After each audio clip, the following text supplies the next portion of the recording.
This episode of the Busted Wide Open podcast is brought to you by Blueberry. Blueberry offers the best media hosting, accurate listening stats, and their all-new PowerPress Deluxe sites. A no-setup WordPress website for your podcast with all the necessary links to share your show with the world built right in. If you currently produce a podcast and are looking for a better host, or if you're looking to start a new one from scratch, head over to orbitaljigsaw.com/BWO and sign up for the best media hosting and a PowerPress Deluxe site to get your first month absolutely free. That's orbitaljigsaw.com/BWO, or just use the promo code BWO at checkout for your first month absolutely free. And now, enjoy the show. ¿Qué tal, amigos? Les habla el cero miedo de la lucha libre, Pentagon Junior, para mandar un saludo a todos mis amigos de este podcast. Y ya saben, puro cero miedo.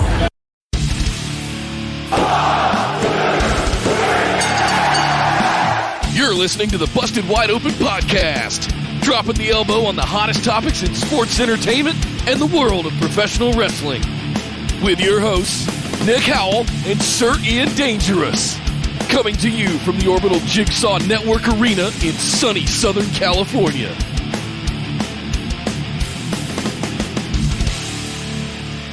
Welcome back to the Busted Wide Open podcast, but if this is your first time joining the show, I'd like to welcome you to episode number 203. Still sitting here with a busted-ass wing. My name is Nick Howell. And still putting objects back on my shelves after Lee and Dijak made the entire left coast shake like it was Game 4 of the 1989 World Series. I am Sir Ian Dangerous, and welcome to the show. And welcome back, Nick. Well, welcome back, sir. Mostly here. I'm still partially here, you could say. But yeah, well, thank you. Thank you. Welcome back 90% of Nick, and the rest got left on the operating room floor. How did it all go? Let everyone know what happened. We obviously had to have you covered while you were gone. Yes. But how are you doing? Good news, bad news. We'll start with the bad news and get that out of the way. I had a pretty severe bicep tear. How did you bicep do that? Tendon tear. It was from a partial separation last Memorial Day. So I basically tore it being pulled up out of a chair, right? Uh-huh. Just something simple and trivial like that, and pop, pop, pop, crunch, crunch, crunch.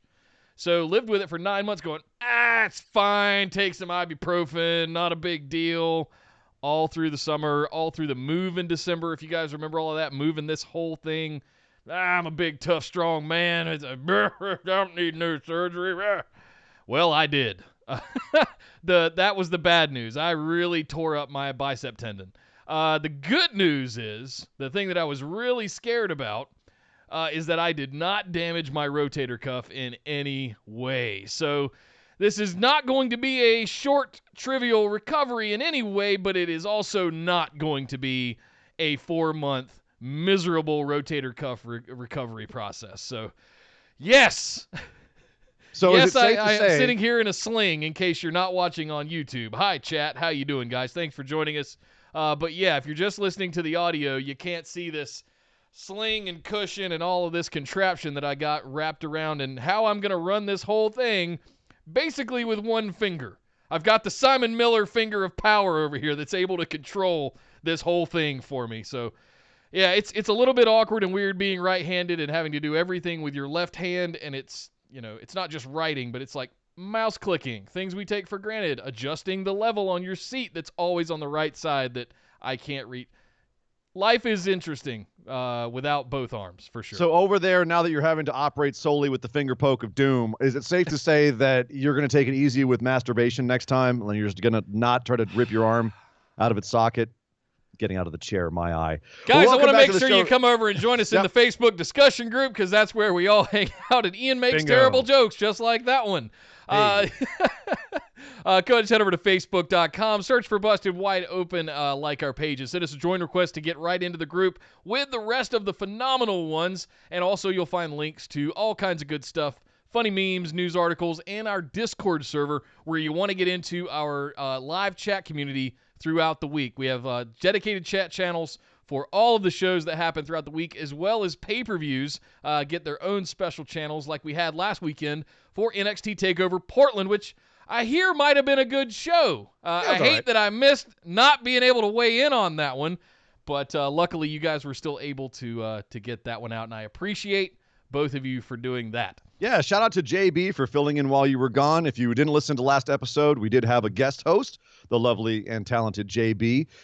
So thank you very much to her for stepping up and stepping in and hanging out and helping us. That was awesome. Yeah, she did all right. It was pretty good. Yeah. Yeah, I think she did very good. Yeah. Nick, is there a problem over there? Yeah, it's fine. It's fine. Uh-huh. You can also follow us on Twitter and Instagram at BWO Podcast, streaming live right here on YouTube at youtube.com/bustedwideopen. Folks, we have hit a milestone. We have hit 500 subscribers as of this morning. Halfway there. Let's get it done by WrestleMania. Tell your friends, tell your family, get us to 1,000 subscribers. It is a huge, big deal for us, for a budding new channel to hit that kind of milestone that fast. So please help us get there. It will mean the world to us. So yes, make sure you subscribe and make sure you got your notifications turned on so that we get notified. You get notified anytime we go live or put up new content. Tell your family, tell your friends, tell your mama, tell your papa, tell your grandpa. If you Sign have up, if you have subscribe. 27 different accounts and channels, I would not be mad if you used all 27 of them to hit that big old red shiny subscribe button. If you have a and help us get legion there. of robots like Yes. Dr. Doom, Yes. get them all to sign up too. Yes. And last but certainly not least, our patrons. Shout out to you guys for all of your support every single month. We love you for all of that. And I am once again behind on Nick Booking version 2.0, diligently working to get that done.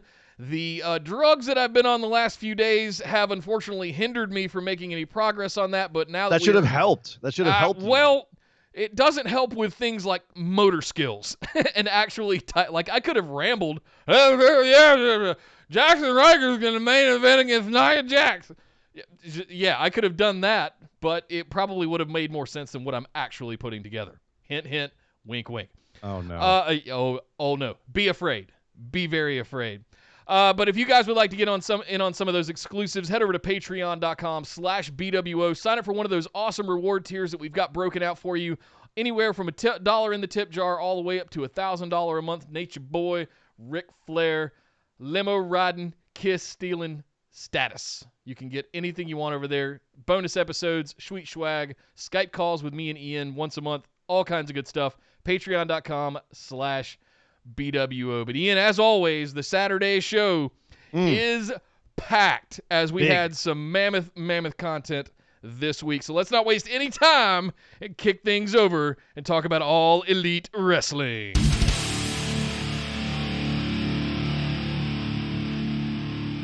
Yes, All Elite Wrestling was actually, I think, Nick, if I were to go on record, I would say this is probably their best show they've had on TV. This was I'm gonna double down on you and go 2 weeks in a row. I will say they've been killing it. Yeah, Yep. They've been killing it. And this week was it was front to back. Even the low points weren't that low, really, at the end of the day. They started off with a tag team battle royale. This was to determine the #1 contenders just to the tag team titles. I like how they presented this, where they said, look, we don't know if it's going to be Kenny Omega and Hangman or Lucha Brothers at the end of the night. It's just for if you want to have a tag team title match at the pay-per-view, you got to win this battle royale. And Right. it was everybody. They kind of threw some of the rules and logic out the windows a little bit in terms of like who was in the ring and when people got in the ring. And some people just hung out outside the ring until it was their turn to get in, like Santana and Ortiz in the Dark Order. But you know what? It was an amazing match. It was a lot of fun, a lot of really fun spots, crazy spots. A lot of people got to look good. This I like was this a great way to spin kick the show. on the elimination style where you didn't automatically get eliminated if your team, like you were still in it. Like we saw Angelico go out early. Or Jack Evans go out early, but Angelico was still in it, right? Right. And that's So- actually that actually played into the finish of the whole thing too. Totally. Where, you had people that get eliminated early, but their team was still involved all the way up till the end and even the finish. So this was a lot of fun as a result, and it actually got some shine on people that wouldn't otherwise have gotten shine. Butcher finally looked like an absolute monster. He and Luchasaurus went toe-to-toe at one point, and it was a nice hoss fight in the middle of this thing. And there was a whole subplot about Dark Order, calling out SCU and eliminating them. And then they brawled into the audience along with Shima. And then we saw in the audience this was interesting. We saw, for whatever reason, just sitting there in the crowd, refusing to move while anyone was getting tossed around him, was Raven, who, if we're looking for an exalted one and Matt Hardy falls through, my number one pick would be Raven. That he would be a fantastic exalted one. So if that's a little tease or a little like, hey, let's throw some salt into the social media world and have everyone, oh, could it be Raven? Oh, it worked. It worked. I immediately went, oh God. I'm wondering if it's Raven's a little flock. too in your face, obvious. That's yeah. It's like a misdirect of some sort, because That's I kinda what I also felt. noticed in something like this tag team elimination battle royale, we were still absent one Christopher Daniels. Yes. And if I had to put my money on someone that has been playing along with that, oh no. I'm sitting here going, where's Christopher? Where's the Fallen Angel? See, but that feels gimmick like the again, biggest right? red herring to me, is they're making it so I was up. Christopher Daniels isn't around. Maybe he's the exalted one. And I'm like, no, that's But you're too buying obvious. into Raven just randomly sitting in the middle of the I'm aisle not in buying the into a crowd. damn thing. I'm merely saying that's a really fun. Like, I think that's a misdirect too. I Yeah. honestly think that's a way for them, just kind of like, for the fans who are paying attention, to kind of be like, what if Raven? And then we're like, okay, it's not really. Hopefully. I mean, because here's the thing. I feel like a lot of people who casually watch aren't going to see Matt Hardy coming. You know what I mean? I don't think they're reading the dirt sheets or listening to this sort of stuff and saying, oh, yeah, Matt Hardy, he's absolutely the exalted one. And if they are, then maybe, this could go a couple of ways. Maybe Raven's getting thrown in there to throw people off, a double swerve, double blind. You know what I mean? Where Let's we're like, be oh, clear. yeah, it's not Raven. It could be Vince McMahon for all we know. This is all speculation. Like, we have It was no. me, Cody. It was me all along. It was me all along. How brilliant would that be, by the way? Oh, no, the whole wrestling world would burn. It would If it just was like revealed implode on itself. Right. Tony Khan was not the real power behind AEW. It was Vince McMahon. Oh, forget it. Forget it. Everyone just everyone in Supernova. AEW crowd would throw up their papers and be like, I'm out. I'm done. Have you ever Never seen a again. star collapse? That would be the wrestling community. It's done. Yeah. Poof. So with Dark Order teasing that the Exalted. That's the thing, is they were in the front row saying the Exalted One is near, and Raven sitting 2 rows behind him. So it was stuff like that made me kind of laugh.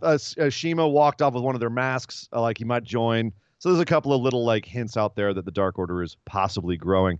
But the end of this match was where things got interesting, because at the end it was proud and powerful. Santana and Ortiz and Butcher and Matt Jackson, because Nick had been eliminated halfway through the match. And Matt just like hulked up and took all 3 of them out. He speared Blade out from between the middle ropes, Butcher out from between the middle ropes. And then he took out Santana and Ortiz after almost being tossed out a couple of times. Did this kind of make Santana and Ortiz look like goobers for not being able to take out Matt Hardy, Matt Jackson? Or what? I mean, what did you think about this finish? Was it exciting? Because the crowd loved it. And it did feel like, cool it comeback. amped me up. I love stuff. I love underdog kind of, at odds and not able to, against all odds, I should say, somehow pulling off the victory. I thought it was fantastic. And it was sort of inevitable that we were going to have this clash between the Young Bucks and Hangman and Adam Page and Kenny Omega. I didn't think they'd pull the trigger on it this fast. This is interesting. And I'm anxious to see how this is all going to play out, because we've now booked this. This is the tag team match we're getting at Revolution for the championship. But that's kind of, it wasn't kind of an obvious storyline where they have the tension between Hangman and the Bucks. Sure. And now all of a sudden. But I figured we were looking at 3 more months of storyline, like maybe get to double or nothing in May, and then we do something with it. Let's wind this road a little bit more, because it's been windy, Nick. We've seen the last 2 or 3 weeks. The Hangman has actually come really over with the crowd. There was a bit of confusion there for a while of like what to make of it, but everybody's kind of gone to the Hangman side now, and they're like, drink my beer, Hangman, and they get cheered. Yeah. And the Young Bucks look like assholes now. But they've got to strike while it's hot, and this angle isn't going to last all the way to the summer. Like, they've got to do this now. So yeah. I think it's the right thing to do. It was starting to get stale. They have to get to the next stage of whatever they're planning with this whole angle with Hangman and the Young Bucks. So it makes total sense the Young Bucks should win here. I kind of figured that they were going to. I just didn't think they were going to do it in this way where Matt looked super strong at the end, or rather that he came back in such a way. So that was a little surprising, but it was exciting. It was a great match, so I have really No complaints. Yeah. Chris Statlander versus Shanna was next. Shanna coming out in the Dragon Ball Z cosplay. I know she's done that a few times over in Stardom. I want to point out for the Dragon Ball Z heads, she was wearing the Goku label on there. She was not trained by Master. That was not the Master Roshi Turtle, and that was not the King Kai. That was the Goku. That was after he trained himself on his way to fight Frieza. So yes, that is that she was going final. Put your glasses up there, sir. Yes, Dragon Ball Z. Can I say something about the women's division in general before we get too deep into this as a match? Knock yourself out. I want to look at this glass half full. We've been on and on and on about how I have specifically. I'll speak for myself. I've been on and on about how I'm not sure the Joshi Wrestling ladies are going to be able to get over this quickly and like right out of the gate. And we kind of saw that failed experiment with Riho. It also helps. It doesn't help when she doesn't show up as the champion, Brock Lesnar. But she's not Brock Lesnar, right? So I feel like this combined with the sort of fail fast mentality of the Nightmare Collective. We also had Brandy on commentary. So we had the combination of, this felt like a reset button for me. This felt like, okay, we've got the title on Nyla Rose now. It's probably what we should have done to start with. Let's start finding her number one contender, and it's probably going to be Chris Statlander or Shanna. It's probably going to be Chris Statlander.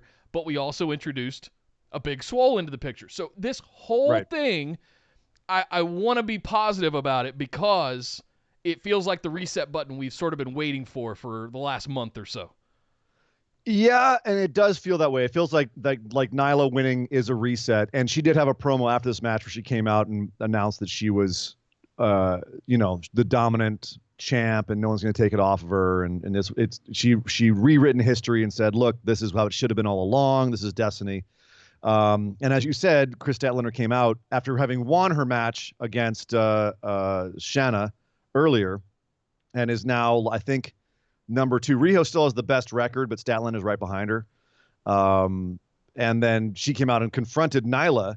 And then before she could really do anything, out came Big Swole and really got in Nyla's face and kind of pushed her down. So I have a feeling that Swole's going to be the first one to come after Nyla.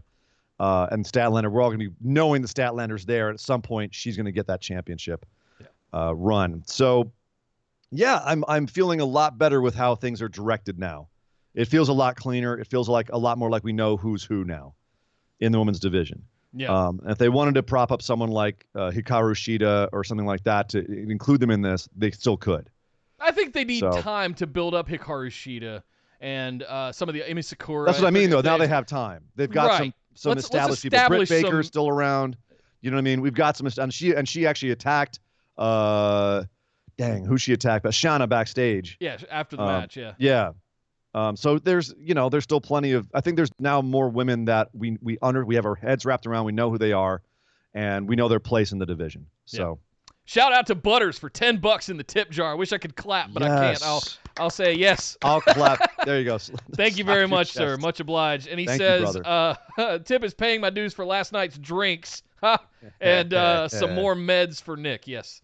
There are plenty of those, which will be well, I tried to stay off of them for the show today, but that might have made it more fun. I should have thought about it. Here's the thing I have that I want to talk about now that's specific to what went down on this episode. I am becoming, you guys have heard me say I'm kind of done with King. I'm kind of getting done with JR really quickly. He buried Chris Statlander's gimmick. He is not helping hard anymore. No, he basically, they tried to explain Statlander's gimmick to him. And to be clear, I'm not entirely sold on Statlander's gimmick myself, because it's her gimmick, the whole alien gimmick that she's doing, feels like when people say that Vince, his gimmicks are ridiculous and terrible and over the top, yes, but he makes them turn it up to 11. Statlander feels like she is half-assing this alien gimmick. It feels like it's only a 6 out of 10, if that makes sense, where she's not going all in on it. She's got the little boop thing. She kind of has some weird puppy dog expressions, but aside from that, there's nothing about it that is quote unquote an alien, right? It needs to have some kind of thing tied to it, not just a cute side. Yeah, like it needs to be something weirder. That, like if you do that, you get knocked out. You're like in a. Well, they had a little boop off in this match, and it was kind of a mini pie face, and it was just kind of, It was just there. It was cute. There's but no thing to it. Like, it needs to be almost like Asuka's mist in a way, right? It needs to be the one thing that like can incapacitate you somehow. Well, I don't know. That's one way you could do it. But Sure. Whatever it is, like Lean or like into it a little bit, I guess. Santino's Cobra. But Sure. whatever it is, like not even have to be that thing. I'm talking about the gimmick as a whole isn't quite there. It's not there even. Like it's kind of half there. If you came out at a show and saw her do her thing, you'd be like, that chick's just weird. It wouldn't read, oh, she's an alien from another planet. It would just be like, oh, Chitara is having a weird day. You know what I mean? Like it doesn't read as anything. And that's the one thing you have to give Vince McMahon credit for is you always know what you're looking at with him. Someone comes out and you're like, oh, it's an undead mummy. Oh, it's a demon from hell. Right? Like that guy is big and scary. They're also screaming it at you on commentary, not making flippant. I'm just saying if you're in the audience at a live show, like the gimmick reads, right? And her gimmick isn't reading. And so when they're trying to explain it to JR's like, so wait, what's up with this alien thing? And he probably legitimately doesn't get it. And Excalibur's trying to explain it to him. Tony's trying to explain it to him. And he's like, okay, yeah, whatever. And blows it off like he doesn't care or it doesn't matter to him. Then how are we supposed to care? It's bad for Chris. And it's a really bad look for JR for not trying to help her get the damn thing over. Right. So, like, if she's already having trouble getting it over, don't bury her. Help her, JR. Explain what it means when she boops you. Sure, or whatever it is. Like get on the same page, man. Yeah. So, yeah, I understand where JR is coming from, but that was not a professional way of handling it. No. Is my opinion. Yeah. Speaking of professional, we had a professional, what do you call him? Like a hired gun, I think is what they're calling him. Jeff Cobb came over to take out Moxley, to hurt Moxley before his match with Chris Jericho, and was well on the way to doing so. He actually beat down Moxley so much, he actually picked Moxley up out of a pin at one point and said, no, I'm not going to pin you yet. I'm going to hurt you more. Yes. What did you think about, but ultimately, Moxley did get the pin. He snuck up a pin after it wasn't a,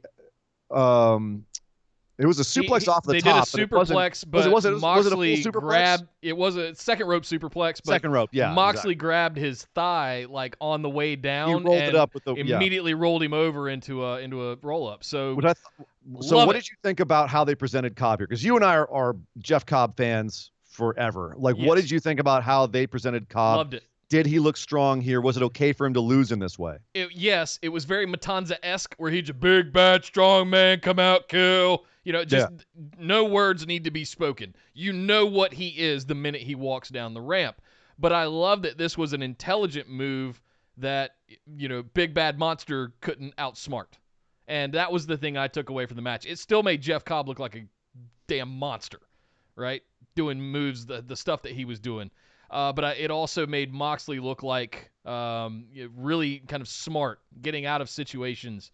And going into a championship match at Revolution with Jericho, who plays that game better than anybody, I thought it did a really good job of setting Moxley up to be on the level with Jericho, who can play those games, who can pull sneaky stuff off, all that kind of stuff. I like this as a setup for the match with Jericho at Revolution. Yeah.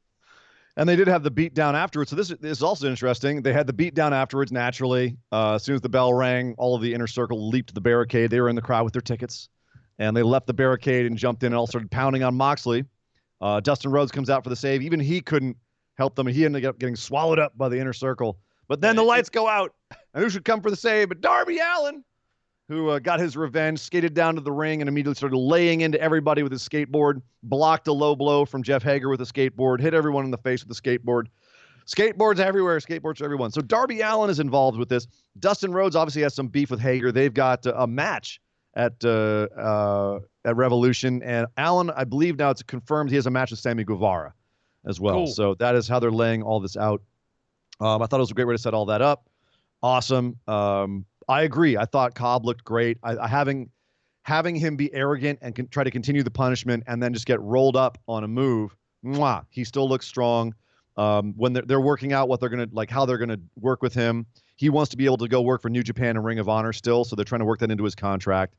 So he's still up in the air if he's gonna come back or not. But I thought that was a great introduction to him. I don't mind that he lost here. You can have someone come in and lose in their first match as long as you present them correctly, and they presented him correctly. Nailed it. I also want to talk to everybody that doubted Darby Allin early on. I understand why, but I hope you heard the pop when he came out on Wednesday night. That man is super over. There's half the crowd's got half face paint on. So I mean, there is no doubt that dude is destined for stardom. You know, not literally the company, but I mean just like in AEW, he's going to be right. No, I guess what I want to understand is what's the plan for him. Like, is he just? Here's the thing that is really striking me about what AEW is doing over the last month or so.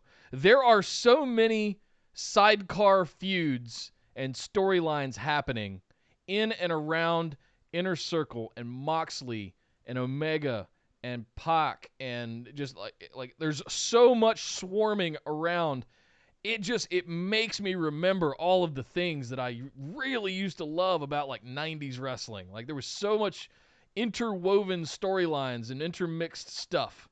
It was one of the things that made the Attitude Era really cool, if you remember that, because of the factions that you had going on, and even some of the stuff with Evolution. But we haven't seen this kind of stuff on this level in a really long time, and it's refreshing. Well, I think that it's also they had a big crop of young talent in AEW, and they were trying to see who floated to the top. And also, they said that one thing they want to do is kind of cycle through talent. So they're going to be doing big storylines for certain people, and then later on, certain people will get their time to step up. And I have a feeling like Allen, MJF, Jungle Boy, they're going to be part of that, and Sammy Guevara, they're part of that younger generation in AEW that are being trained by these really smart old school wrestling heads like Jericho, like Dustin. And they are going to be guys that are they're setting them up for greatness in the future. So, totally. And they're off to a good start. Speaking of greatness, the tag team championship match, Hangman and Omega versus the Lucha Brothers, might be one of the best matches they've had on TV since they started this damn show. My God, by God, I've been complaining about how they've been presenting the Lucha Brothers, and I still don't like how they don't really have a story. But they let them go out and ball out in matches like this. Wow. And the crazy thing is, I went into this match saying this is just a time filler match. They're not giving the championships to the Lucha Brothers. There's no way. And they didn't. Hangman and Omega did win here. And I was like, okay, yeah. But damn if they didn't fool me a couple times in this match. They had me, oh God, they're going to, and then, of course, they swerved me. Some of the kickouts were just that good. The reason you heard Pentagon's bumper at the top of this show was because of this match. It was the one big thing that stood out to me this week as like, oh my effing God. Yeah. This match right here. And y'all gave this away on TV? Seriously. We've seen it on, I guess, with the Young Bucks. I don't know if we haven't seen Omega and Page versus Lucha Brothers, but I mean, I don't know if there's another tag team. You'd probably have to look at the Young Bucks. Really cool. I mean, but just smooth as butter, transitions in and out of the ring, walking the ropes, just madness. Yeah. Like at a pace that goes on for 15 minutes, just non-stop action, like halftime heat 18 months ago. Whenever a year like 2019, yeah, just with two less guys. But no, that's the thing. Right. Is like, and each one of these guys has their own thing that they're really good at. Like they have their own area of expertise. Phoenix is, like you said, he's rope walking freak of nature. So there's a lot of chemistry in this match. A lot of places that people could fit into each other's styles. It was fantastic. I mean, you remember All In? We had the Kenny Omega versus Pentagon Jr. match, and that was like at the time a huge dream match. We were like, oh, we can't believe we're getting Pentagon versus Omega. And here we are having them face each other in a tag match with Phoenix and Hangman Page on TV. Like this is one of those things that AEW grants us, and they get to show off. Like, hey, did you know we have some world-class talents? Boom, there you go. I think I said it last fall after All In. I'm like, I'm all in on a legit long-term Omega versus Pentagon feud. Like, let's build a program for them once they decide to go singles. Well, they've got to build Pentagon. Who is he? Like, they don't have it. Has not had a storyline for who the Young Bucks, the Lucha Brothers are, except for Pentagon was kind of mean to Chris Daniels for a little while there. That was it. Like they don't have characters really yet, except hey, Lucha Brothers, Mexicans. That's it. That literally it's in their their music, and that's all that they are at this point. Pentagon was a very clearly defined character in Lucha Underground. He was pretty well defined in Impact too, and Phoenix to a certain extent as well. In AEW, not so much, which is sad. They need to give him something. Dude, and speaking of giving stuff away on TV, Cody versus Wardlow in a cage. When I say this match over-delivered on what I expected, I do not exaggerate. This match was freaking nuts. I was worried about this going into it. Me too. First cage. Listen, let's set the stakes. First cage match in AEW history. What's the cage going to look like? Is it going to be more like chain link fence, or is it going to be more Hell in a Cell? How tall is it going to be? Is it going to have a roof? All of these things I was asking myself. All right, let's settle in. Let's see what they're going to deliver. It looks like Hell in a Cell without a roof. It was fantastic. And Wardlow just throwing Cody, just yeeting him up against the damn chain link and falling down, busted him open really quickly. We had Crimson Mask on Cody for a good half of the match, if not more. Yeah, Cody loves getting that color, doesn't he? Yeah, he does. That's just old school. That's just the face gets the color right away, so you're worried for him. I'm going to nickname him Hardway Cody from now on, I think is. Except I don't think he's doing it hard way. That boy's cut. I don't know. Hey, when he took that ramp dive a few months ago, that was hard way. That was definitely not intended. No. But yes, it over-delivered AF. I have concerns that MJF is going to be as good of a base for Cody as Wardlow seemed to be in this match. You took the words out of my mouth. I was not expecting after this match to say, damn, Wardlow gave Cody such a good match. I'm worried now for the match with MJF holding up. Yeah. Like, that's where this got to, where I was like, dude, what are they going to do with the MJF match after this? Because Cody did get through this. He ended up beating Wardlow with an absolutely insane moonsault off the top. Like a no-look moonsault. He just went for it. which is saying something, because the last time I saw Cody come off the top of a cage doing a moonsault, it was on the Road Dogg, and Road Dogg straight didn't catch him. Right. And Wardlow didn't really catch him much either. No, if you watch it in slow motion, he actually did. He caught him right at the right time. The only thing was that Cody came down on his foot, but Cody came down in the perfect position. Wardlow did his part as well, is what it looked like to me. But, I mean, I honestly, like, overall, so you were a fan of Wardlow when they were promoting him, and, like, this is his first match. What did you think of Wardlow? You like the big guys. Love it. What did you think? Yeah. Loved it. Definitely want to see him with another big dude. I'd love to see him in Luchasaurus or I don't know. You love the big guys. You love Haas matches, don't you? We got Jeff Cobb in the division now, so that'd be pretty fun. I'm not saying. I'm just saying. Right now, while it's MJF and Cody, that's probably going to go on for at least until we get past Revolution. That'll probably have some fallout. I don't know if we start introducing. I mean, who's Cody got in his back pocket? That's a big dude. That'll be interesting to see if anybody. If anybody. Does he need this go on after Revolution? Better to have a bunch of big guys opposing him, because then it looks like he's more outmatched. Yeah. That being said, yeah, I agree. I thought Wardlow looked great. I thought they were protecting him, and obviously he had some coaching for this match. But he did, like, the times when he needed to be at the right place at the right time, he was there. I loved the subtle callback as well to Arn Anderson holding the door of the cage. Yes. And if you know your wrestling history, you're in on the joke, or right. Well, but he was also acting as the enforcer. At one point, Brandy and MJF got into it, and he grabbed MJF, tossed him over the railing. The enforcer's back. Yes. But MJF out there taunting him. Go ahead, Arn. You did it once before. You can do it again. I loved that. I was just like, God, that's so good. Yeah. That's so inside baseball. It was just really smart. Well, that's gonna. MJF has a lot of those inside baseball things, like when he was still like with Cody, and he threw the diamond cutter upside down. Yeah. Yeah. So the DDP upside down. So there's a lot of those with him, and I dig it.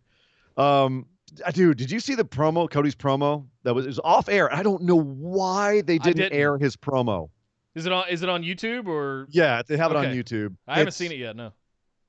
I can't believe they didn't show this on TV. They've got to show it on TV next week or promote it somehow. It was, you remember, Cody's had some fantastic promos in the last 6 months, a year. This might be the best one. Wow. Oh, wow. That's how good it is. Even better than the ones when he was going up against Jericho. Even better than the ones against Dustin. Wow. Like, this one was legit AF. Yeah, you have Okay. to check it out, and especially given the emotion of the match and everything, like unbelievable. And here we are. Cody's one of the top baby faces in the world. Like it's an inarguable fact at this point. Who would have thunk Stardust 6 years, 7 years ago would Cody, be Cody would have thought it, and that's why he is where he is right now. I'm Um, saying as a fans of wrestling, Right. right, of WWE programming, like looking at that and then the fallout from it after the fact and the departure and then going to New Japan and the Indies and things like that. If you had told me then that he would be on this whole trajectory, I am so enjoying this ride for him. I'm glad we get to go along in the journey and that we're at a point in the history of wrestling where we get to go along this path. I'm very proud of him. Here's the question though. Is it a problem that their number one babyface can never challenge for the title, or at least not for the foreseeable future? Obviously, he's already lost to Jericho. Title or challenge Jericho for the title? I don't remember that explicitly. Cannot challenge for the title. Huh. So obviously, dude, it's kayfabe. They can make up whatever they want. He could challenge for that title again in 3 months if they wanted to, but right now, they've got in a situation where we know he can't go for it. Is that okay? Like, can they find enough other things for him to do? Is it good? And this is kind of where I'm sitting on it. If you want to, like, inside baseballs, you want to know where my mind's at. I think it's great that their top babyface is in a feud that they don't need a championship for. You can keep the championships separate and have a whole other feud over there and have multiple programs that are going to bring people's attention. And, it's basically, it's splitting up all of your, you have your cake and you eat it too. I just had a moment. Esme in the chat just reminded me. We were just talking about who's Cody gonna have. I know you didn't forget him as a big guy. No, I know you didn't forget for this Wardlow. Lance Archer. It's not. He's gonna come in as a heel, man. He's gonna come in as a heel. We don't know that. You don't know. You don't know, Hogan. I know. He's coming in as a heel. It's Lance Archer. He's not coming in as a face. The dude can't looks have the like face an with extra from Mad Max. everybody dies. Yeah, come on now. Luke Harper might come in as a face. Right. Luke Harper might come in as a face. Lance Archer is coming in as a damn heel. All right. Let's be clear. All right. Fine. So that was a fantastic episode of AEW. Dude, what about those AEW action figures they announced? I have some news to announce, by the way, now that we're here at the end of the AEW segment. Your boys, Nick and Sir Ian Dangerous and the Busted Wide Open podcast are now on the official AEW press list. That means every single event, I get a big old fat Google Drive of professional photos of every match and segment throughout the event. We get special access to company calls, such as the one Cody had last week. We get to attend and report on. And I don't know, I may have gotten early access to an entire folder full of pictures of those new action figures that they announced. So we saw them early. We're going to start bringing more of that content to you guys as we officially report on it, but something we're very excited about as we trudge into 2020 in this whole new era of wrestling. Your boys are on the official AEW press list. I'm going to make it into one of those press scrums. I'm going to be there. That's going to happen as soon as they come to this side of the country. Nick will be in there going, "Hey, Cody, do you think you'll ever have a match?" No. Ask him Nick booking questions. Oh, God, no. Oh, no. Yes. No. We're going to have that press. We're going to get that revoked real quick. It'll be like security. All right. But no, back to my initial question. Like, dude, those action figures, they look great. They've done a great job with them. They released season 1, the pictures of those, as you said. Season 2 has also been shown, which is like second tier stuff like MJF, Hangman, Pentagon, Phoenix. Pentagon even has the hand. Cero Miedo hand. Dude, I'm not going to lie. That MJF one especially, like, it looks just like him with the smirk and everything. Like, the WWE's going to have to look at this and step up their game because some of the WWE ones look like, they take the short bus to school. Like, they got some really weird, like, googly eyes out to the side, like, whereas these look straight up. Like, remember McFarlane toys? Yeah, how I accurate those do. were? And I can tell you guys the name of it here really quick. It was not Mattel Hasbro, who you would typically think No, they have a would make these exclusive with things. WWE, I believe. Aren't they? Yes, but the company is Jazzwares. Jazwares is the company that's making these for AEW. So I have a bunch of pictures to sort through, literally hundreds of pictures of all different angles of all the different figures. So I'll sort through some of those, share those in the group with you guys, pick out a few of them.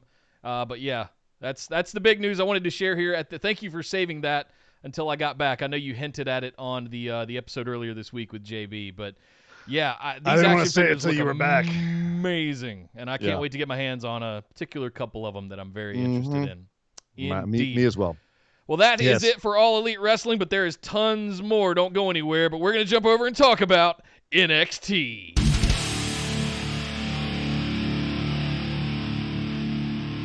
Velveteen Dream has returned.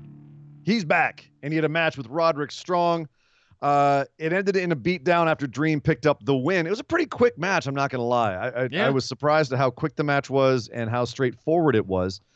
They were kind of hitting each other hard, too. I wasn't sure if it was like botchy stuff or if they were just working stiff, because this looked brutal. Well, you know, Roderick always worked a little stiff. Yeah. And I think Dream just stepped up to that. Plus, they'd established that there was some real hatred between these guys because Dream, of course, was going after Roddy's family. You know, he had Marina Shafir on his tights, and he was talking about... And an even bigger one on the back. Yeah. He was posting some gnarly tweets, too. Like, he had, like, lace gloves in at one time, and he was like, oh, these are made out of Marina's panties. Oh, my God, dude. Lord. Full-on Rick Rude to, like, the next level. Exactly. But this is kind of my thing with this is, Nick, was Dream too much of a heel here? Like, yeah, Roderick and the Undisputed Era tried to take him out and end his career, but Dream's coming back and going for the man's wife and kid. Like, and in some pretty, like, low blow kind of ways. Like, that seemed kind of seedy on his part. Rick Rude was one of the most hated heels of the time, and Dream is basically ripping off his gimmick and doing it even harder. Like, was it hard for you to kind of, like, really root for Dream because of this? No, I'm not there yet. I feel like he's always been that kind of antagonistic face of the the people's but wrestler, it's been fun. This didn't feel fun to me. I was like, I got uncomfortable. Has he already gotten to tweener status? I don't think so, but it feels like it's headed in that direction where he can get away with this and still be beloved by the audience because Undisputed Era is so hated, you know? Yeah. And even Adam Cole to an extent gets cheered now. So but I guess where I'm coming from is Marina's not, I mean, I guess she's kind of hated, but like if you've watched any of the WWE PC stuff with her and Roderick Strong, like their relationship is really wonderful, and the kid and everything else, it's all very like sweet and pure, and like you can't hate that. I know her character is hateful, spiteful, so and so, but you know, I kind of almost feel like they've got to get Marina involved in this, or at least get her perspective so that we can like root for Dream a little bit more, because with the way he's going after her and the kid, like it made me a little uncomfortable and go, yo, Dream, I went a little farther, buddy.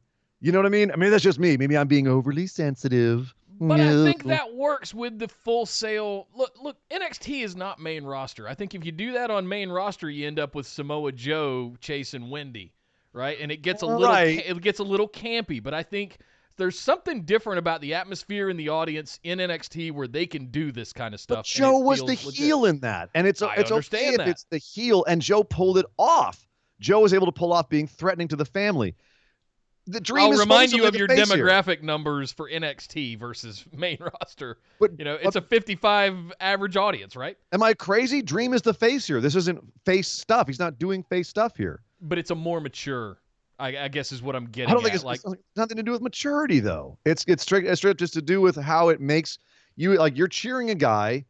You're cheering a guy for essentially telling someone else, I'm going to steal your wife and be the new daddy to your kid, which in any other feud would be like one of the most, for anybody, I'm going to mess with your family is fighting words, right? And if I empathize more with Roderick Strong at this point, like, yes, he did some dastardly things, but dude, if someone came after my family the way that Dream's coming after his family, I'm like, dude, you're in the right. Get him. I mean, do you know what I mean? Vin Diesel's going to show up with the whole crew because it's family. You know, you don't go after family. Really, dude? Really? Sorry. We're gonna go there. Little crossover. I don't know. Crossover to nothing. I don't have a problem with this. I'm okay with it for now. It's Roderick Strong. He's been a shitbag for a year. Let him take some of his own medicine. And But it's not his medicine. It's his wife and kid. Sorry. Take out it's just his him buddies in the poking ring. He's Take out not Undisputed actually Era. messing with Marina and the kid. It's him poking Roddy, and it's something that it's exposing a vulnerability of Roderick Strong. Roderick Strong, babyface from the trailer park. Okay, so I know you don't like Roderick, and your bias is showing. But that's the thing is like it is involving Marina. He's got her face on his butt, on his tights. That's why she's not going to get involved, because that would make what you're saying real. And I don't think she's going to get involved because all of this is just to provoke Roddy. If we didn't really know Roddy's family and it was just like some woman out there, that'd be one thing. But we know who Marina is. We've seen the videos. We've seen her out on TV. So it does make it more real because we know who she is. So I don't know. I feel like it's muddling the waters, I guess. If Marina really shows up ringside with the kid and Velveteen starts messing with him, I'll buy into where you're going with this. Then that becomes real. Saying, right now, a very fine line. I agree. Until I see that, though, this is just poking at Roddy. Okay, then that's. I don't know what to tell you, man. It's a very fine line, and that's not far from where we already are at. I just think it's funny that, like, in real life, Marina could break Patrick's arms. Oh, she'd murder him. You are insulting a world-ranked MMA artist. Like, dude. It's not just a dude's wife. It's like she's a bad woman. You look pretty and you got nice gear, but she will kill you. Yeah. You look a lot prettier than she does, Velveteen. Calm down, man. Watch what you say. So I guess the question is, he beat Roderick Strong. Does this mean he's next in line to shoot for Adam Cole, or Finn Balor was also hit a promo on the show saying he's a chess master. He's gonna like move his next chess piece next week. Is Finn going to go for Adam Cole? Who is the next one who's going to be gunning for Adam Cole here? The only member of the Undisputed Era who still has gold. You want my real answer? No, I want your fake answer, Nick. What do you think? Of course I want your real answer. I think Keith Lee's going to drop the North American Championship and challenge for the NXT Championship at WrestleMania. Because we can't see Lee and Dijak again. That's your Nick booking answer. That's your ridiculous Nick booking answer. It's not ridiculous. That's ridiculous. It's ridiculous. Right. Keith, why would they take it off? Oh, Keith Lee's going to drop the American title next week out of nowhere and then suddenly challenge Adam Cole, which is against everything that they're leading towards on this show. Are you watching the same show I am here? Yes. Were you high when you watched it this week? Yes. Okay. All right. Extremely. There we go. and what I saw, in case I was dreaming, was Dijak coming and going, "I'm not finished with you." And really? Okay, well, let's jump ahead in the notes and talk about that then. Yes, right. Keith Lee, North American champion, came out to the ring to celebrate his win, crushed Kona Reeves, and then got confronted by Dijakovic,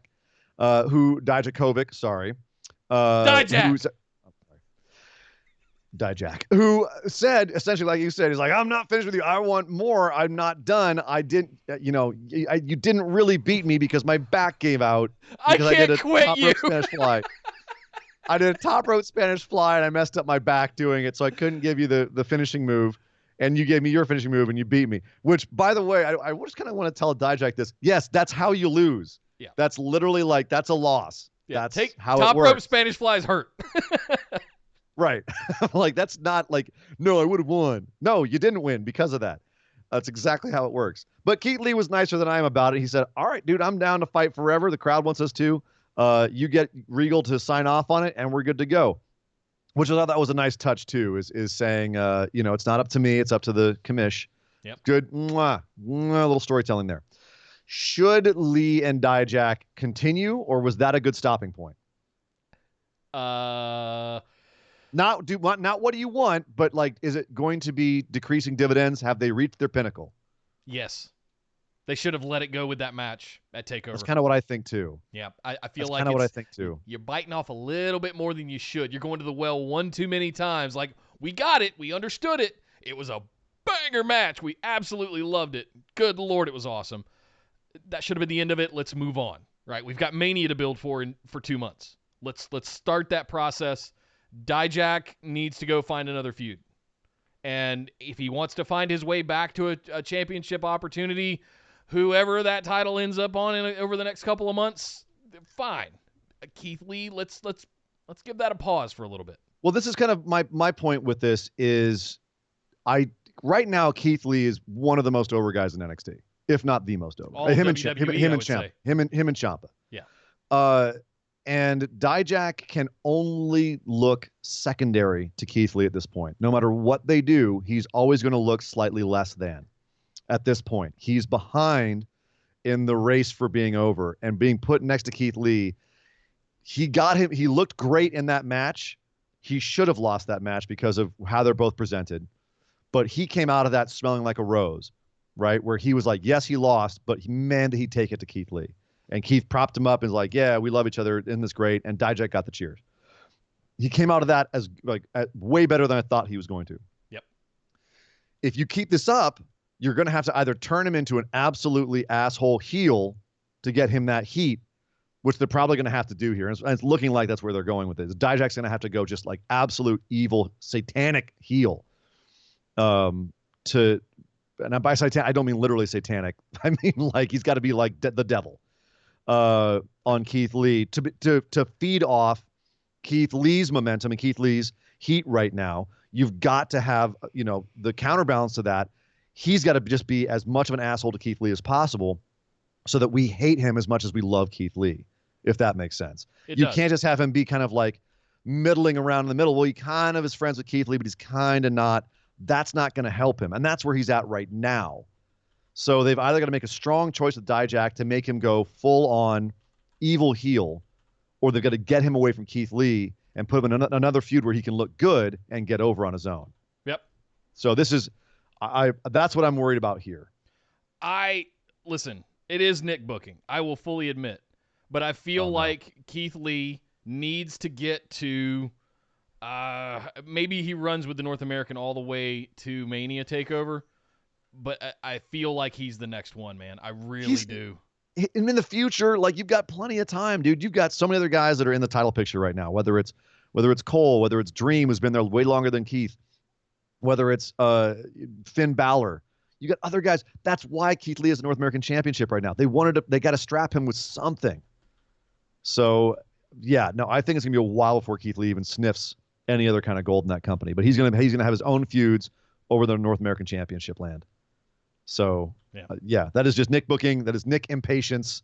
I want it now, Daddy. I want my Keith Lee at the top of the card now. And everyone else can just go and sit in another room. Go sit in the dark corner, Adam Cole. Go sit on a bench, Velveteen Dream. Keith Lee for everything. Tag team champion, Keith Lee and Keith Lee. Women's champion, Keith Lee. Everyone. Yes, champion. everyone. Yes. Just give him if they wanted to do something, the one pairing that I wouldn't be mad at if they did want to give them a tag run is Keith Lee and Dijak, if they did work that out. Because they do have history as a tag team. They do. So you send them over there. And they kind of teased that at a certain point. At one point. And we never got it. They just put them against – they got injured. They put them against each other again, yada, yada, yada. But I wouldn't be mad at that one. If you need something for the two of them to do while you sort out what's going on with Dream and Roddy, I feel like that's going to lead back to the North American Championship. That's my gut feeling with Dream and Roderick. Like, they both had it. They probably both want it back. That kind of writes itself. Your gut compass is all backwards. I don't know if there's like a magnetic storm over there or something, but I don't know. I don't know where you're seeing this. I don't know where you're picking this up from. But yeah. In that crazy booking. Noggin. Hashtag Nick booking. It's happening again, ladies and gentlemen. The meds are kicking in. Also on NXT, Bianca Belair interrupted Chelsea Green versus Caden Carter 2. Came out and said, girl, Charlotte Flair, you don't get to put hands on me. I'm going to put hands on you. So she's calling out Charlotte Flair in the middle of this match. Let's talk about that before we talk about Caden Carter and Chelsea Green. Sure. Can I say one other thing real quick? On the previous show, when you and JB were breaking down the TakeOver, Portland, you mentioned Charlotte and her penchant for fashion, like her ability to always look dressed to the nines. Yes. But I was a little disappointed that JB didn't call out that she actually was wearing, cleverly, black and gold in her entire outfit. And I thought that was, how did you miss that one? One of Come on, many JB. things that we were discussing. Oh, okay. You're going to start sniping at JB Well, for I mean, missing you a know, fashion cue that you would yeah. never have mentioned I if she mean, hadn't brought it up in the first raves place. about Did being you notice and that I'm like, I picked on something fashion yellow related nails? that JB didn't? Did you pick out the yellow nails? Yeah, Also but they were like matched bright yellow. Yeah. Yeah. Well, But she had you know that what for that's like 2 right? weeks. Okay, but right. Do you know why? Okay. Nick doesn't know what that's for, ladies and gentlemen. It's okay. Doesn't. Why are their nails yellow? I don't understand. It's okay, buddy.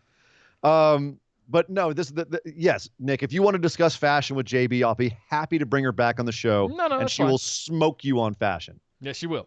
She will smoke you on fashion. At least Which you know is that. exactly why I was making the point. Right, is you're basically calling someone out for not doing something that you wouldn't have done unless you were clued into it by her talking about it in the first place.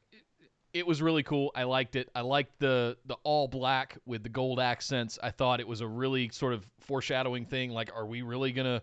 Is Charlotte really all in on this NXT I'm back thing? to my NXT roots, exactly. Yeah. So, back to the relevant stuff at hand. Bianca Belair challenging Charlotte Flair because Charlotte threw her into the steps at TakeOver.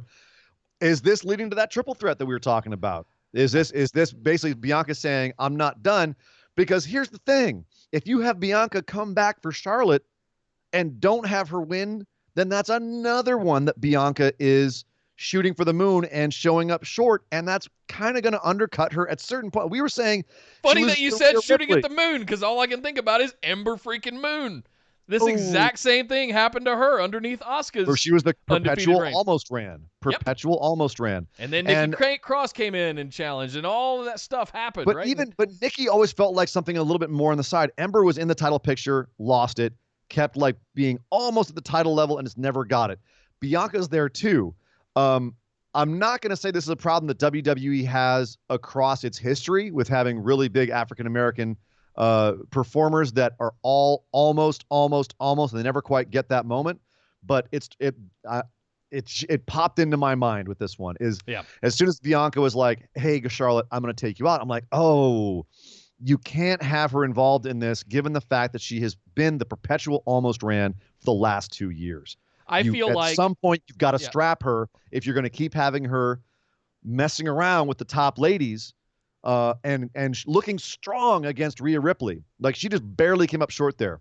How do we do this normally? We'll have Bianca and Charlotte have a match a month out of Mania, and Bianca will get a win, proving that she is capable of doing this somehow and get inserted in as a triple threat for the Mania TakeOver. I've said since the start of this, I wouldn't be mad at a triple threat because you have a straight up one-on-one over the other side with Becky and Shayna. So having a triple threat would be really interesting. And frankly, to see those, that's a three-way female Haas match. Yeah. Bianca, Rhea, and Charlotte. That would just be a monster of a match, I think. And I think they should do the triple threat. I would be excited about the triple threat. I just feel like Bianca ends up tapping out to a figure eight, and it's like potato, and we've seen this a million times before, and that's what I don't want to do to Bianca. It could protect Charlotte as well. Bianca could pin Rhea and get hers back from the last TakeOver. That's fair, yeah. So, and totally possible. We know that protects Rhea because she's already shown she can beat Bianca. Makes Bianca look great because she gets her win back, and Charlotte is protected as well. Yeah. So there is a way out of it. I think a lot of people would prefer Rhea versus Charlotte, and I would be fine with that as well. Same. But the fact that they're turning Bianca back into this, I'm like, if you're going to do this, you have to put her in that match. And frankly, I think you have to let her win. Commit. So, exactly. Either do commit. Or don't. There is no try, right? If you're going to put her in, commit. Build her now to the point where she can get wins and victories over these ladies. There's story there for it. Charlotte tossed her out of the Royal Rumble after Bianca ran through everybody. So you've got the story. Just you got to pull the trigger. So absolutely, they should absolutely pull the trigger. Bianca should be the champ, and she should be the champ. Like have a good reign on it too. That's just Esme took the words out of my mouth. It's what I was literally about to ask you. What if all of this? What if the Royal Rumble showing for Bianca was a big old end around, and Charlotte is coming in as a misdirection, being the winner, but the showing for Bianca and all of this leads to Bianca winning at Mania. That would be sold. I mean, best possible outcome? I think so. I think so. Everybody involved? Yes. Yeah. Rhea has gotten her pop. She's gotten her love. She's huge. She People is know made. she's legit. People Right. know she's legit. Like, she's got the pedigree now and the win record. She can eat a pin from Bianca at WrestleMania, and she'll be just fine. So That would be the best possible outcome for all three of them, honestly. I'm glad we're on the same page, finally, on some sort of booking here. Okay, the Robert Stone brand. Chelsea Green picks up the sneaky win on Caden Carter after the interruption. God damn it. I guess that it does make sense. Chelsea Green now is like the sneaky shit-eating heel. Okay, great. That actually worked out. For me, that was an elegant way out of something that last week we were talking about being like, why would you do this? If she lost the first one, she wins this one. Like, it evens itself out. This actually made sense to me, this booking. But I'm still very much like nervously keeping my eye out on where they're going with this. Hashtag justice for Caden Carter. You know, I just... Oh, come on. She's still around, sure. But I don't want her to turn into Aaliyah. You know? I don't think she will. She feels very different in her presentation. She does. And I feel like she deserves better. And it feels like there's this. It's early days. I'm impatient. I want it now. Robert. We know you're impatient. Yeah. We know. I feel like this is not the right way to be dogging on Caden Carter with some new gimmick with Robert Stone brand, famous ripoff. No. Caden Carter ate the pin here, yes, but it did look like a sneaky win. I thought she was protected as well. All right. Chelsea Green looked like a shitty heel. She got the win, and she can brag about it. I thought that was all. Well, hopefully it turns into a program. We needed to establish that for Chelsea Green. I'll give them that, and this Robert Stone thing. Like, they're doing some promos and some packages for it, and they're investing in it. Let's see where it goes. I'm not mad at that part of it, but I wish it was somebody that wasn't Caden Carter because she needs love. No, she's early on. She can eat the pins now. It's fine. Hey. Like I always say, there's got to be someone in there eating the pins. So, speaking of which, Tommaso Ciampa, he's not having it either. Austin Theory was out to have a match with whatever. He was out there to have a match, and Austin Theory did not get his match because Ciampa interrupted him and was like, hey, I'm going to tell you all about Johnny Gargano, and I'm going to hijack this segment because that's how NXT works, and we actually make it feel like a real show as opposed to just, stuff happening. I'm hijacking Austin Theory's segment. I got something to say. I know why Johnny did it. I probably should have seen it coming, but I realize that it's either me or Johnny in NXT. So two things. One, you've got Ciampa saying he knows why Johnny did it. I don't know, man. Maybe it's because you spat on his wedding ring and threw it into the crowd, Ciampa. Maybe I'm crazy. Among all the other horrible things you did to him, you bald bastard! Yes, son. Well, we can't say that anymore. Wait, we can't know. It's Johnny now, isn't it? God, that little rat bastard! You son of a bitch! Yeah, Johnny bastard. Johnny bastard. Yes. Johnny bastard. So Ciampa is mad at Johnny. Okay, great. We're going to get a feud with them in reverse. We talked about that already and how it could work. Maybe hopefully we'll see. Austin Theory, who you and I both said is like, dude, that guy could be shot to the moon tomorrow and look just fine there. He looked like a bit of a goon here. He kept trying to interrupt Ciampa, who was interrupting him, and Ciampa just kept like shoving up and ended up beating the crap out of him. We know they're having a match next week now, so hopefully Austin looks like a little bit less of a doof next week. But was this the best way to? Like, what did Austin Theory pee in someone's Cheerios, or what was this? I don't know, but you had Kona Reeves get pounced into a damn turnbuckle earlier in the night. You couldn't have found somebody like that to do this with. Like, Austin Theory has basically run Evolve for a while now, and you want to build him up, not chump him out like this to the top of the card. Yeah. Like, that's why I'm hoping he looks better next week. Sure. If he comes out and has a good showing against Ciampa in the match next week, I will retract everything I say. I just don't have a lot of hope, unfortunately.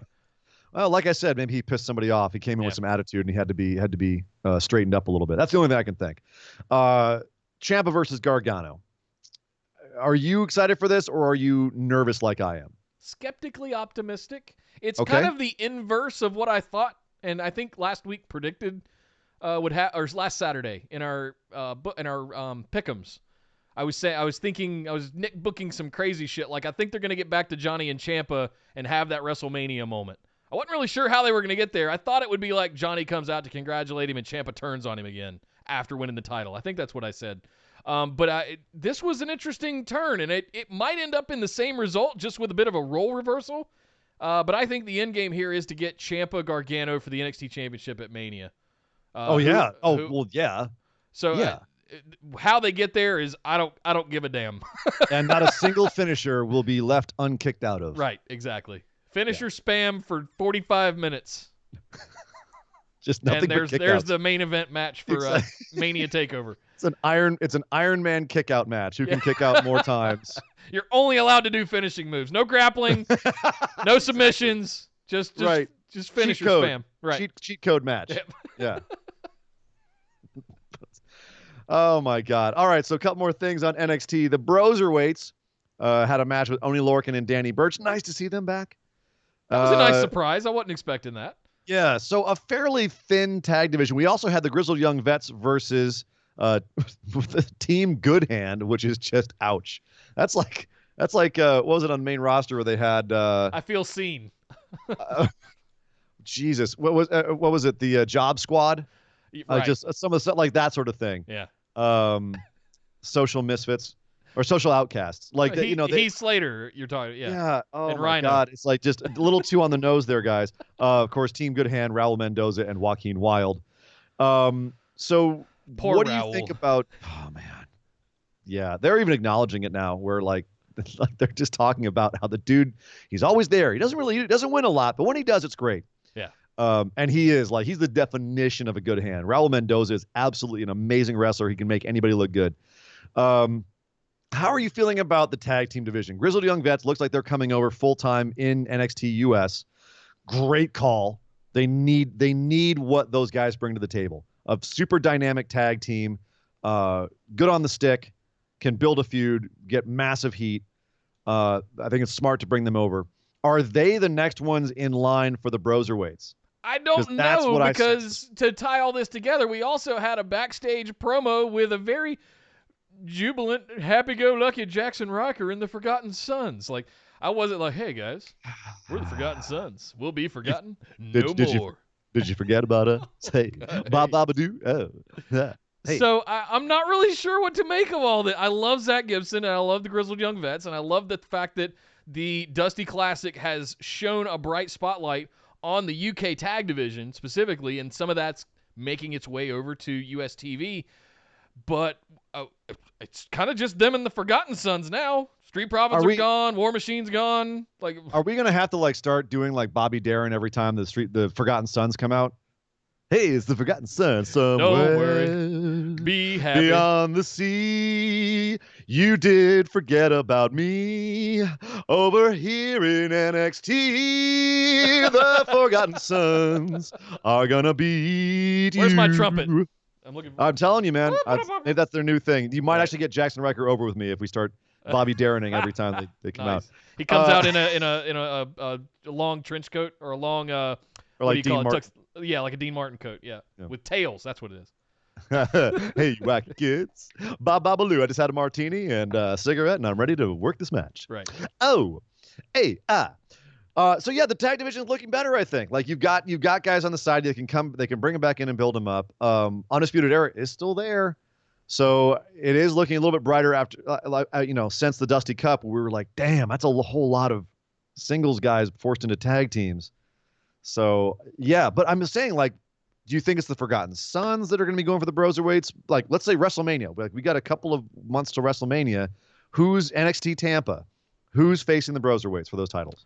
I'm trying to look back. I'm trying to look back at what we did with Ricochet and Aleister Black, and if I'm remembering right, that was a hot shot call that Vince made to bring up that group of NXT talent all at the same time, just out of nowhere. Yes. All right, right after they had, before they even had the finals of the Dusty Classic last year. Bring up everybody. Bring them all up. Bring them all we up. have no idea what we're gonna do with them, but bring them. We're gonna tear. We're gonna murder their entrances. We're gonna make everything irrelevant about everything you love about them in NXT. And were you having the best feud of the year? Not anymore, pal. Get up here. You're buddies now. So I'm concerned, but I'm hoping there was a lesson learned there. But I'm not naive enough to think that it will be grossly overlooked and we're going to get something very similar. Pete Dunne and Matt Riddle on the main roster could be a lot of fun. They could have some instant plug-in to some of the feuds and stuff that are going on. They could start some new ones, really spice up that upper mid-card a little bit. I'm seeing a big future for those two guys, not as a tag team, but as singles wrestlers. And I keep saying the main roster like NXT isn't the third brand, and I want to quit that. I got to train myself not to do that anymore. But is this history repeating itself with Aleister Black and Ricochet like we saw last year? That's where I'm hung up. Who's next? It's Grizzled Young Vets and Undisputed Era again? It feels different than Ricochet and Aleister Black for obvious reasons. How very so? different kind of chemistry between the Broserweights, and the two tag teams feel very different.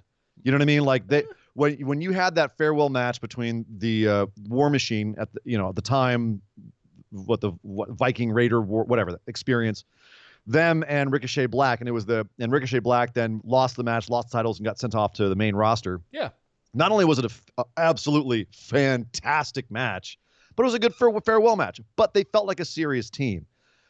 This is a comedy team. Broserweights are comedy, and then they turn on the Jets in the ring and they go serious.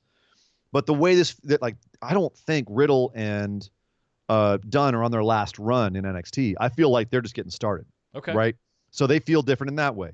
Their chemistry feels different. Everything about them feels different. They feel like a tag team that's going to be together for a while, and they may ultimately make a story about their chemistry going forward. That was a farewell tour for Ricochet and Aleister Black when they won it. That was their like, hey, one more time with the titles, a little nod of the hat.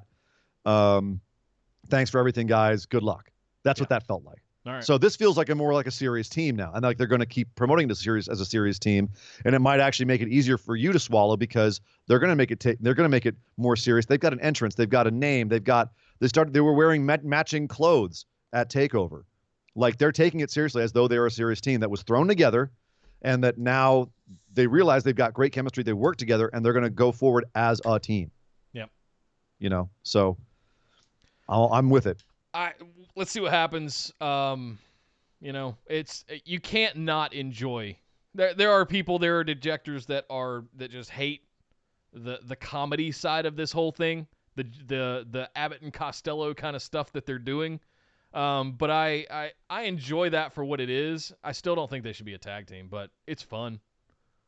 I'm more excited about the very, very, very high ceilings of these two young up-and-coming superstars in a singles career for both of them because they have so much potential. And I just don't want to see it get squandered a la Fashion Police. I know that might sting a little bit. Well, Fashion Police, yeah, but that's because Fandango's injured again. Is it though? A little bit, yeah. Though? Yeah, they were starting to. I mean, they've got something to do with Tyler Breeze. Let's talk about the cruiserweights. Leo Rush lost to Jordan Devlin, and afterwards you had Tyler Breeze and him getting some words backstage. So they're doing stuff with Tyler. Just Fandango's out, so they can't be a tag team right now. But they disappeared for like 2 years after the whole Fashion Police thing, right? And then Breeze had to come back because to NXT Fandango was injured. Fine. They didn't have the ceiling that is as high as Riddle and Pete Dunne. Agreed. I'll agree with that. And that's what I don't want that potential of those two guys as singles champions for the long haul to be squandered because of something that's cute and fun and yeah, that was funny. I'm enjoying it. It makes me chuckle, but I look further ahead, I guess, and I'm hoping for the best. Skeptically optimistic. Skeptically optimistic. Always. I'm also skeptically optimistic about the cruiserweight division. Jordan Devlin, as I was saying, beat Leo Rush. Leo's talking about he's going to go and reevaluate things after this match. Good. Do you think it was okay to have Leo lose here, make Jordan look good, like a real champ? Yes.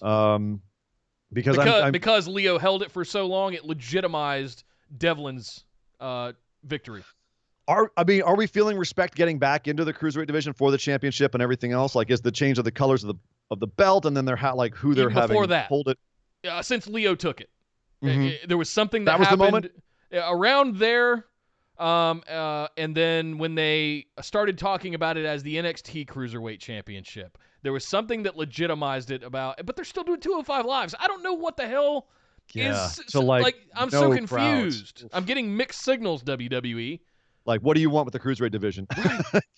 What you're doing with it on NXT is baller AF. I love it. It's amazing. Garza and Rush and Swerve Scott and Devlin. Just, yes. Will my prophecy finally come true? Will Finn Balor come down to the cruiserweight division at some point? You don't know. It's in NXT. You don't know. He's going for the NXT championship. He's not going to step down to the cruiserweight. Get out of here. Come on. They're using it to build up young talent. Finn is established. Stop it with that. Finn That's Balor versus Jordan Devlin for the cruiserweight championship? Are you kidding me? Oh, my God. Let that one go. Let it go. All right. The one thing I'm curious about in the cruiserweight division is there feels like there's a lot of parity. Like everyone's kind of on the same, like any given title match, it could change hands. Right. Is that a good idea, or should they have some more like stronger characters? Stronger, like as in you feel like they're overpowered a little bit. Well, they had. Or is it okay to have everyone? Is it okay for everyone to be kind of on the same level? Well, they had one in Garza, but he's gone and he's filling in for Andrade. I would say Raw. he was one of the ones that like came in, looked good winning it, and then lost it almost right away. Like he's one of the guys I'm talking about in terms of like they bounced this championship around to different guys. Sure, but does everybody get a seat at the table? Does it make does the tide rise with If everybody sits at the table, there's less food for everyone. So that's what I'm saying is like, do you need to have less people looking strong, less people, but then looking stronger so that the fans get more invested in them? Do you see what I'm saying? Yeah, but how do you keep the division like they did that okay with Leo? Leo had it for a minute, like he had it for a bit. And I think that did a good job of having him come out, cut promos, beat dudes, even though he had that size disadvantage, quote unquote, if you will. But it just made him that much more of a better champion. I don't think they need to swap it as much as they do. I think Garza was an exception here. That might have been a quick call to get him to go cover for Andrade during his suspension. So I don't want to overjudge that too much, but I think we haven't seen the last of Garza.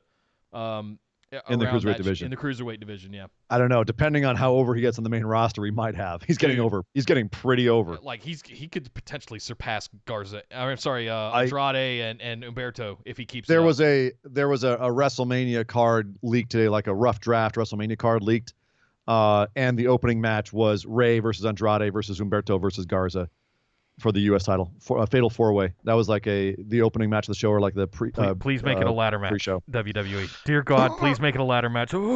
If it's a fatal four-way, I believe they might. Yeah, it's likely that they would. I definitely, if they do that, yeah, the nipples are erect. Well, Nick, that's a lot to talk about in NXT, but there's plenty more to talk about because it was a very eventful show over on Friday Night Smackdown.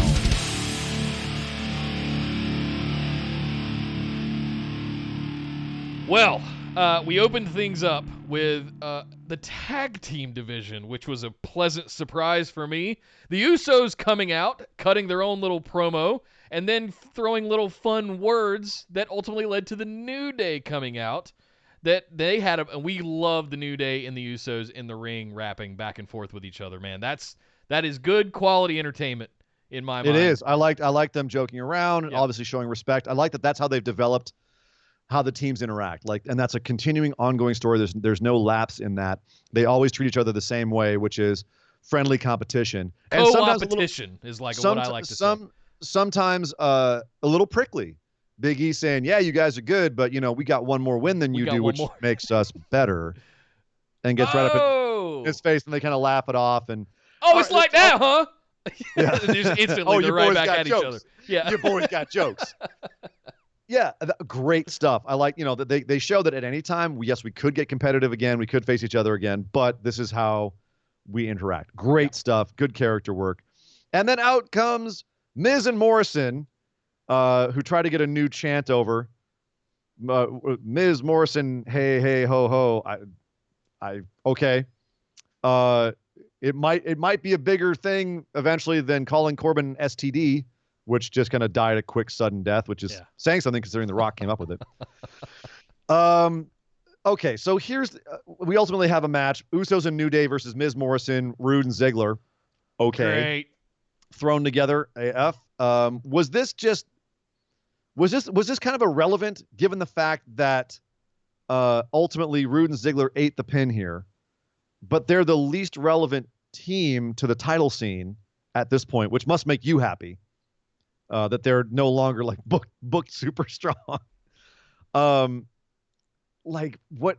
Because first of all, I was sitting there going, this match really has nothing to do with anything.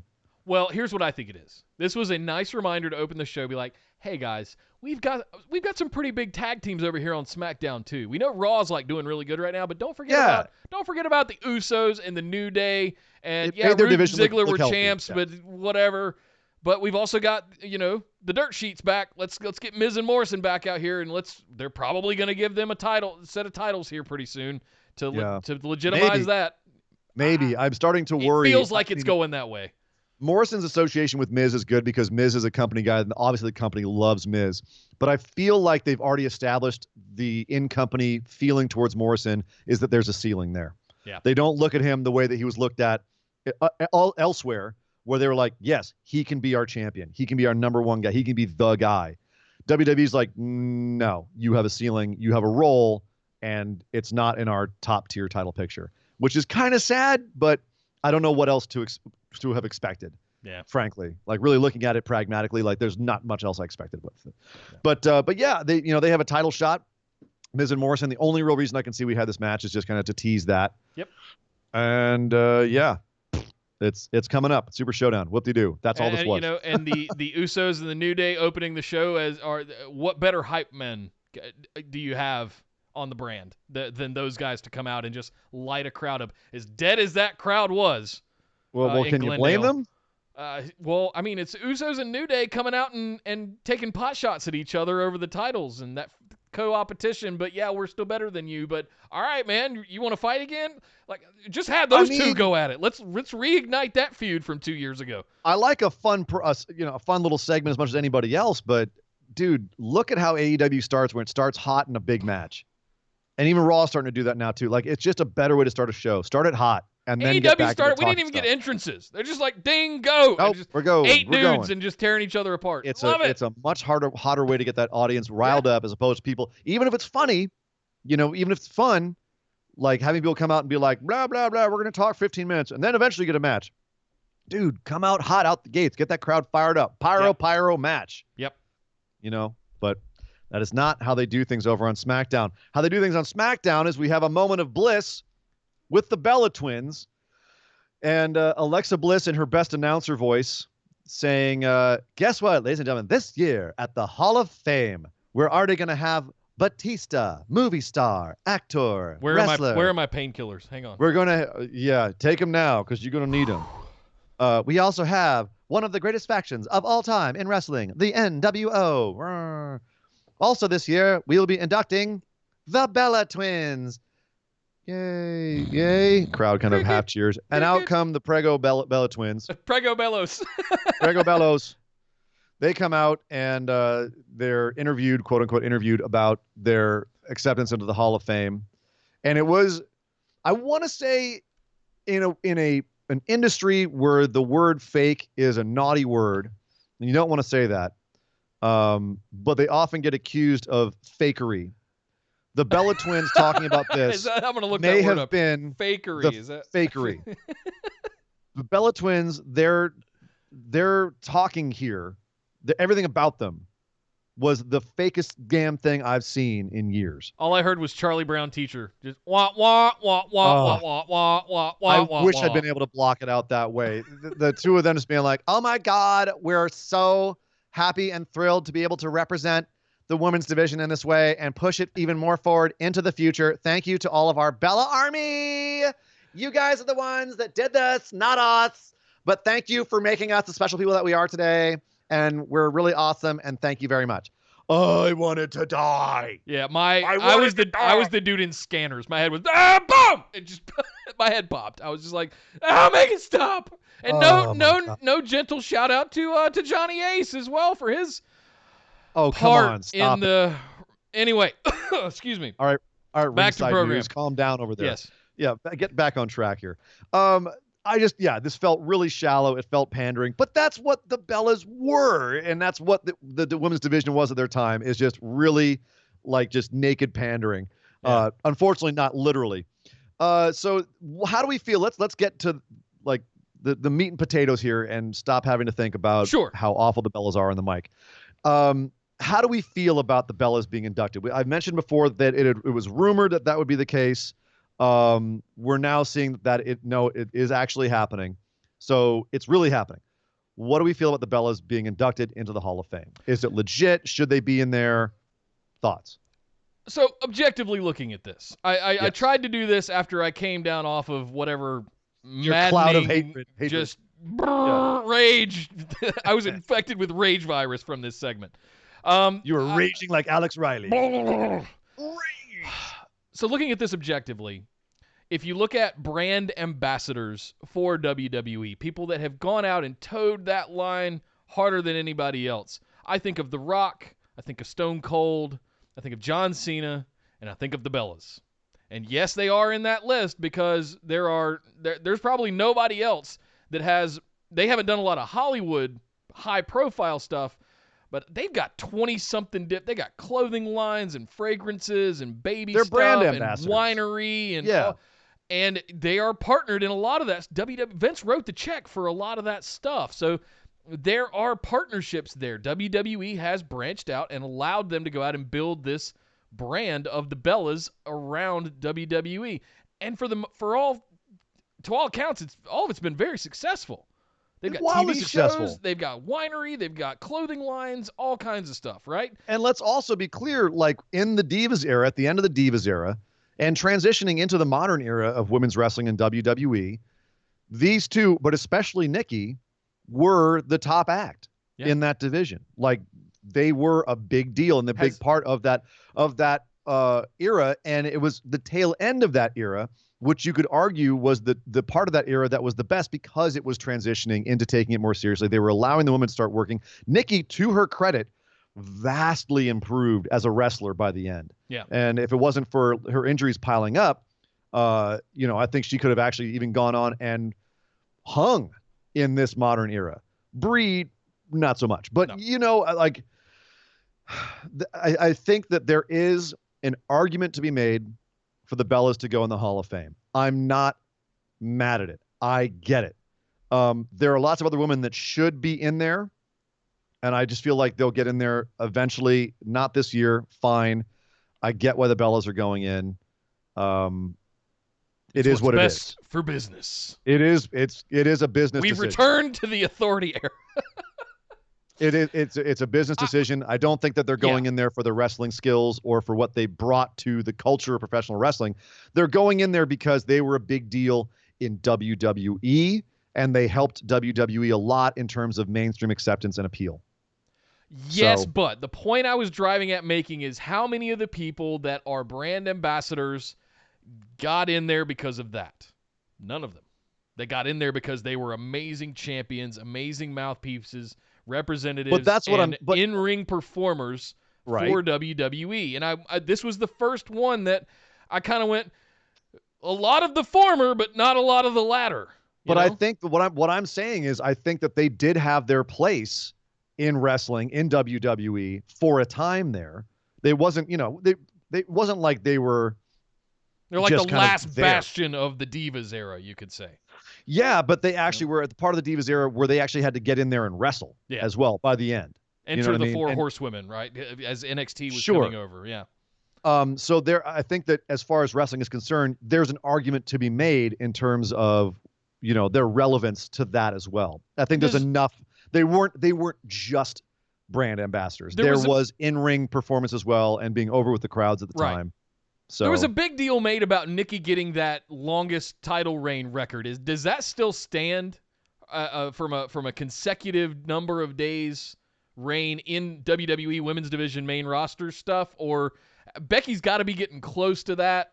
I know I'm not talking about NXT. We know Asuka has that. Shayna also got really close, if not surpassed it. But I'm looking at there was some record that they made a huge deal about her getting way back, and I think it was the last Divas title run, but I feel like that's still there. That's still, I don't know that they recognize it because it was the Divas title. I just don't know where that stands right now. So if you want an accolade to stack on top of Nikki is 301 days as Divas champion, which has currently been surpassed by Becky Lynch, who has I think 315 days as Raw champion right now. Great. So she's the longest reigning Divas champion. That is her accolade. Cool. Cool. There was a Symphony of Destruction match, Nick. Yes! Symphony of Destruction. Love the name. Kind of hate the match. Not going to lie. Nakamura and Cesaro versus Braun Strowman and Elias. I don't know, man. With the callback, Elias comes out with his guitar and sings a song about how they're going to beat Shinsuke and Cesaro. And Braun comes back out with a stand-up bass. How good does my boy look with that Intercontinental title strapped around his waist and that giant stand-up bass on his shoulder? Take or leave the title, so but good. I'm sorry, Braun coming out with a stand-up bass is a thing of glory. Yes. And the callback to that it popped me. I'll admit it. Especially because the commentary called out like, "Oh, is Elias cool with that?" Because he's the one that got murdered with it last time. Right. I guess they put it behind them. But yeah, this was basically just a chaos match. We'll put him through it. Comedy, prop match. Like, there was a gong. Shinsuke Nakamura used the what do you call them? The mallets. Yeah. Mallets as nunchucks. That was beautiful. Oh God, I loved that. Yeah. Okay. ended with Cesaro going through a table and Braun putting Shinsuke through a piano, with Shinsuke getting the back of his head busted open, which was gnarly. Poor guy. I think they forgot to gimmick that piano.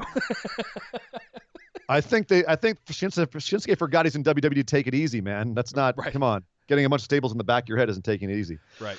Were you entertained by this, or was this just an embarrassing misuse of talent? Leading question. Embarrassing? No. Does it do anything to build the Intercontinental feud as we're 6 to 8 weeks out from Mania? No. That's what I was disappointed in.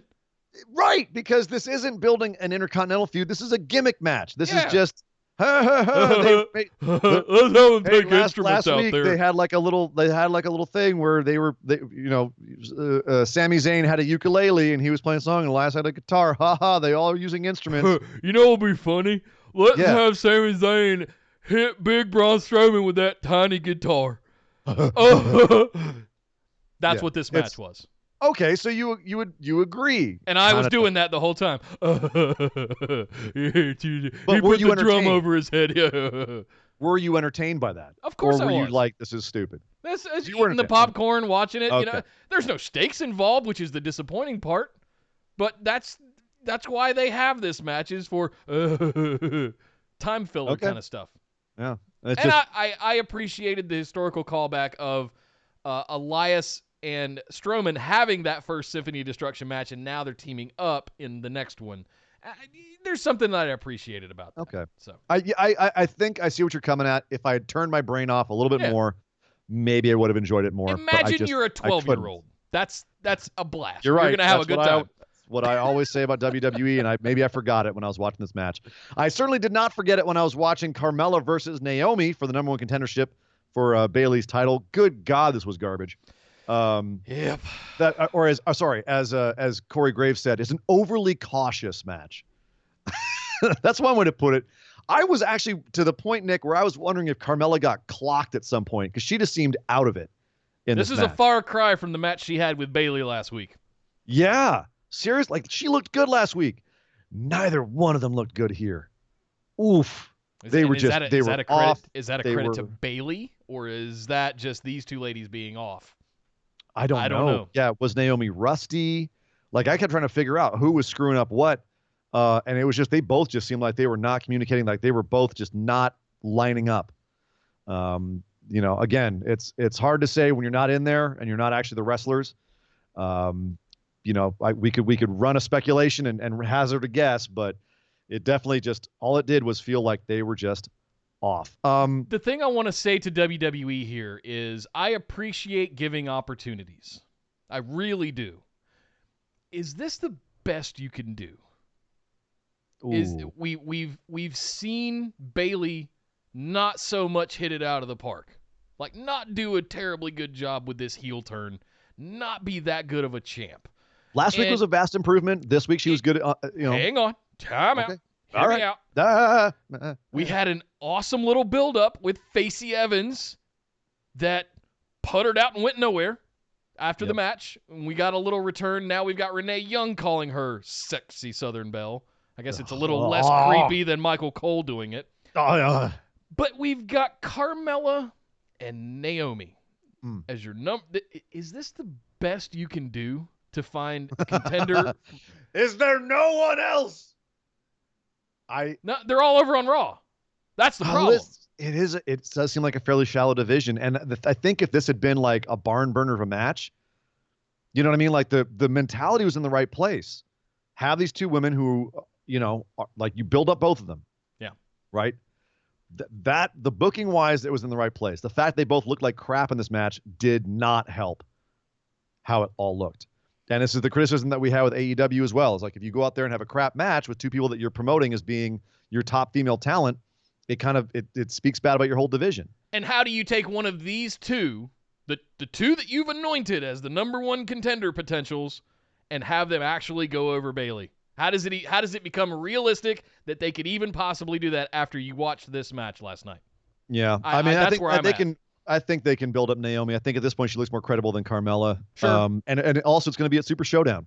Oh, okay. So is there going to, like, that was the other thing, is really, it doesn't seem like a little bit early to have Naomi going for Bayley, because to me it seemed logical that Naomi would be the next champ. Maybe it's not. And there was a Lacey Evans segment later on where she had, was talking smack about Sasha and Bayley. And maybe Lacey's going to come back and avenge her loss at Royal Rumble at Mania against Bayley, or maybe she's going to a program with Sasha. I don't know. It's all over the place right now in this division. I have no idea where their heads are at, if they're going to try and push Naomi or if they're going to try and push Lacey again. It's in Tampa.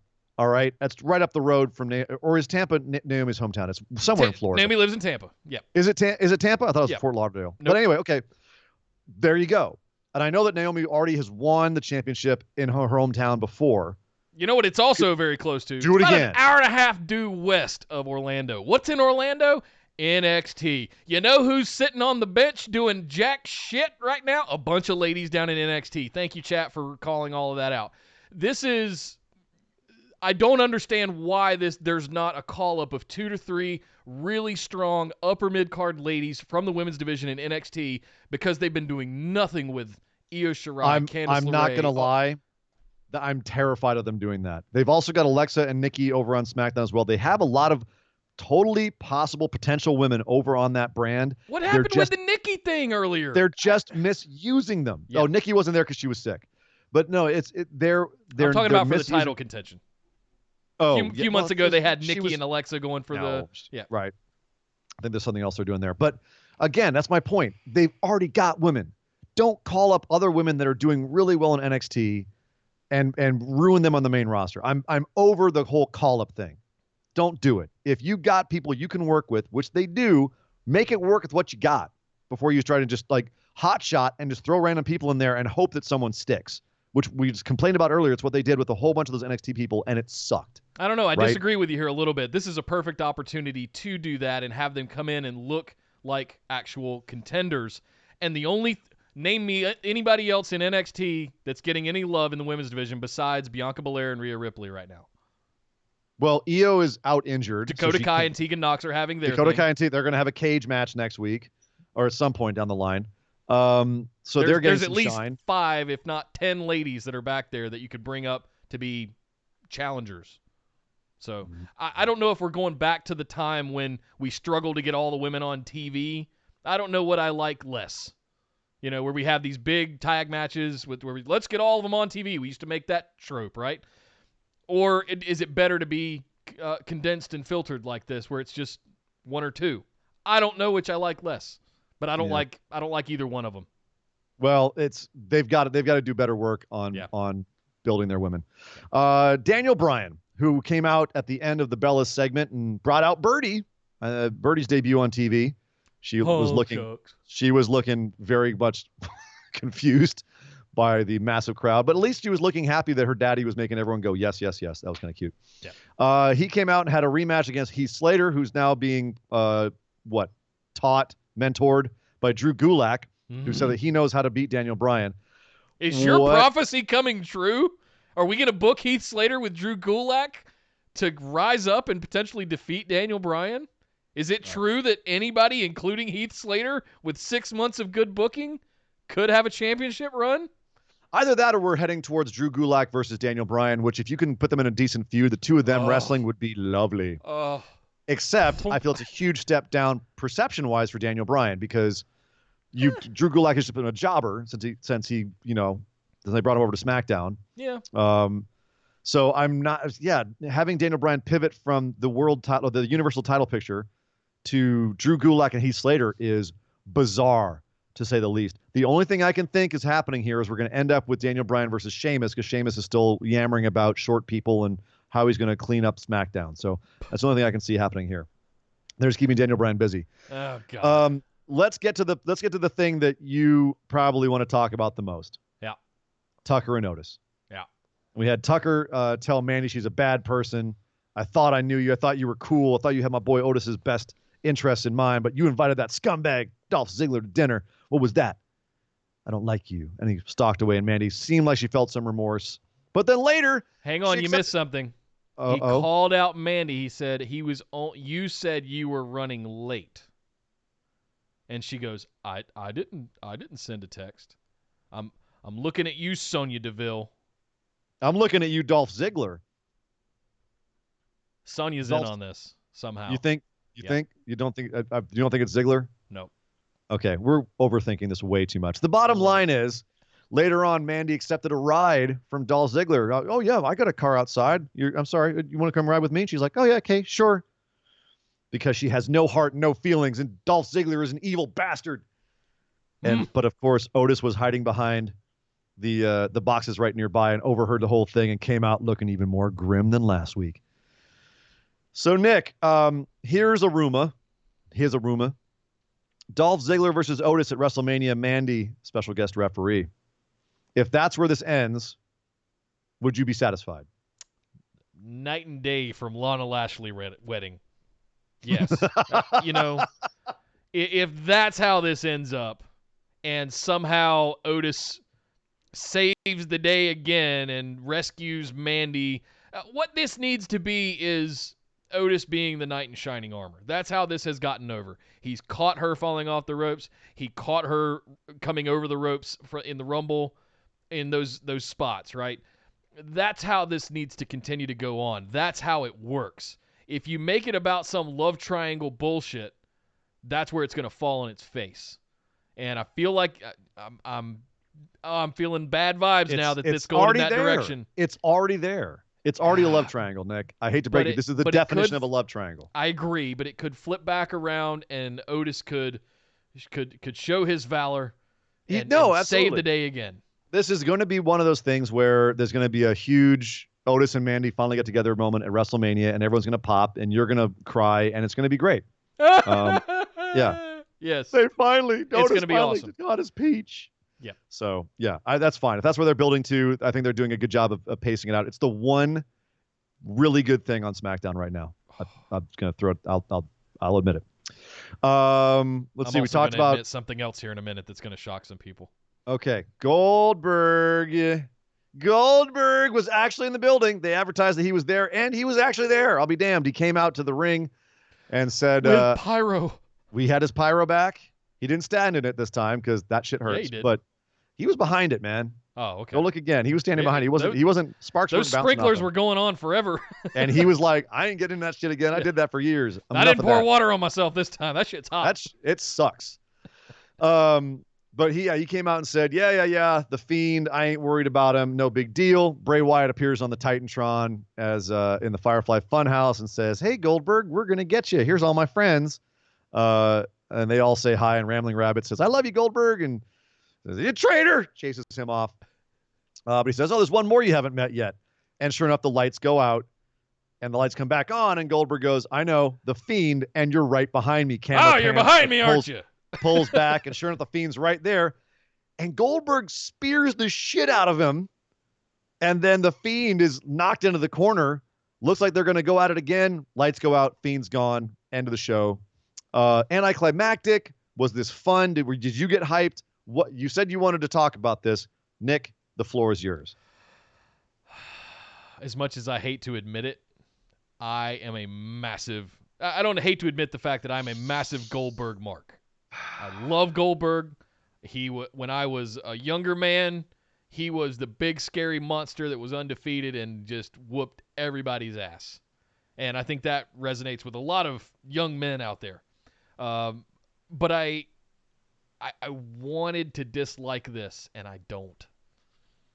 I'm kind of I want to see what happens. I don't hate this as much as I thought I would. It's an exhibition.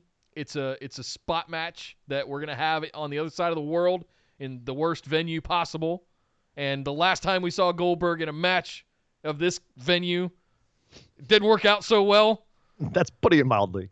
But it's Bray Wyatt and it's Goldberg. Bray Wyatt versus Goldberg. Yeah, so I mean, is the Fiend gonna no-sell the jackhammer and the spear, the legendary ones? Yeah, Nick, I'm so happy that you're into this. This is just a big yawn from me. I thought it was an awkward way to end the show. I thought it was overall. I think it's lame. If Goldberg wins, first, like people are starting to start rumors. He ain't winning. Well, Goldberg might. If he does, no, he's not. Because it sounds like a better idea to have Goldberg versus Roman Reigns at WrestleMania than the Fiend versus Roman Reigns. If he wins, it's going to suck.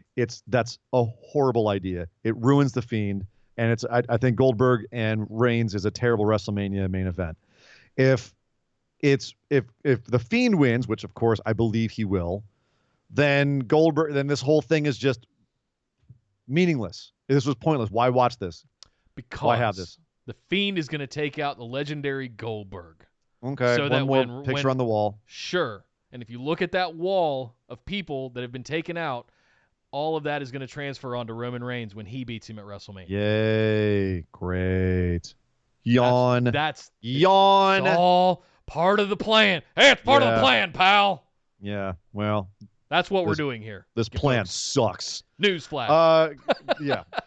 All right, Nick, we're running behind. We got to catch up here. Yeah. As we said, Sheamus is still. It says he's done with Gable and Cruz. Nobody. They had a little segment where they apparently are at odds, but Gable's still like trying to beat Sheamus. Okay, fine, whatever. Sheamus is going to the Elimination Chamber. He's announced for that. Finally, there was some static interference that's been happening the last couple of weeks on Smackdown. A little psh, psh, and this one was a little bit longer. What do you think this is? Is this Ali re-debuting, or is this somebody else like Killer Cross? What do you think this is? I had to freeze frame it, but I found I got to a static frame where it was the blue light circle thing that Ali has on his hand. Exactly. That's the only thing I can put together. That was it. That's the pretty much right now the scuttlebutt is either it's Ali re-debuting with a new gimmick or a stronger gimmick, or it's Killer Cross. Yeah. One of the two. Yeah. Either way, I'm intrigued. Yep. Nick, that is it for SmackDown. We're going to have to rush through the end of the show here. Let's head over and talk about New Japan.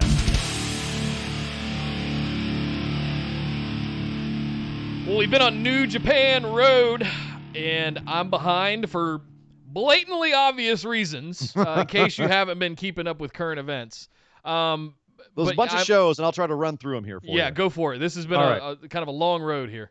Yeah, so basically over the last few days, there's actually they're not messing around with this New Japan Road stuff. Gato is shuffling the deck on a few things, airing out some of the moths in the closet, as if you will. But we also had some just baller matches. Obviously, since Suzuki and Moxley, we've also had Ishii and Shingo for the never openweight belt, and that was as much of a war as you would think it would be. Ishii could barely walk after this match. It was just absolute brutality, but definitely worth checking out. I had a lot of fun with this because I like it when guys hit each other real hard. Sho and Yo finally had to overcome their coaches. They faced off against Rocky Romero. Was there any doubt? No, there wasn't, but it was a nice moment. Sure. It was a nice moment. Nice little hat tip for Taguchi and Rocky. Rocky, yeah. Yeah, but it was also it was a way of saying that, like, okay, Sho and Yo, you were ready to go off and find your own way. Yep. So I thought I dug it. I dug the story here, Nick. Okay. Last night we had the Manabu Nakanishi retirement show. I'm ready to watch that.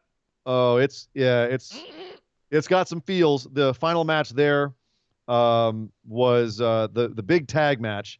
Okada, Tanahashi, Ibushi, and Goto versus all the New Japan dads, Kojima, Nagata, Tenzan, and of course Nakanishi. The match ends, and spoilers, the match ended with Nakanishi eating every single finisher from the other team.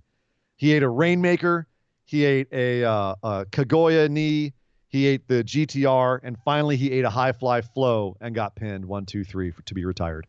So what a way to go out. Thank you. Seriously, right? Great way to go out. Thank you, Manabu, for everything. Really awesome career. And a badass dude. Man, he was gassed in that match. It is time. It is time for him to retire. Arigato, Nakanishi-san. Arigato gozaimashita. Speaking of Tanahashi and Ibushi, I'm about to blow your mind. Oh. Because in case you weren't aware, they are now the tag team champions. They beat the Guerrillas of Destiny a couple days ago for the Guerrillas of Destiny's recent tag team championships. Of course, they beat Finn Juice over here in the States. Now, Don't do Nick, it. No, don't. Nick, No, Nick, don't do a it. pair of singles wrestlers, the top singles wrestlers, are your tag team champions over in New God Japan. damn it. I called this. I told you it was going to happen. We It's just gonna- got off of Juice and Finley. We're doing this We again? You just got done screaming about how much you hate it over here in the U.S. and WWE. Why do you keep doing this? AEW now has 2 singles wrestlers as their champions. NXT, 2 singles wrestlers as their champions. Luckily, SmackDown right now it's on a legit tag team. For now. Raw, 2 singles wrestlers. And now New Japan. Tanahashi and Ibushi are your tag team champions. And their first challengers aren't going to take it off of them. Zack Sabre Jr. and Taichi attacked them after the match. There's your first challengers. They're not taking it off of these two. So it looks like they're going to be champions for at least a little while. Finally, Awesome. Minoru Suzuki has been on a rampage ever since losing to Jon Moxley. First, he murdered Yuya Uemura, poor young lion. You know what happens with Suzuki and young lions? Oh, yeah. This was a particularly brutal one. Like, this is... Suzuki's forearms have always been really gnarly, but this week has been some of the gnarliest Suzuki forearms I've seen in quite some time. When I say he murdered Uemura, I mean the boy did. Like, he did. There was just a body lying on the chairs in the crowd. He did. He was dead. Lance Archer's been then- slacking a little bit recently, I guess, so Suzuki had to Suzuki's pick up the picking up. slack.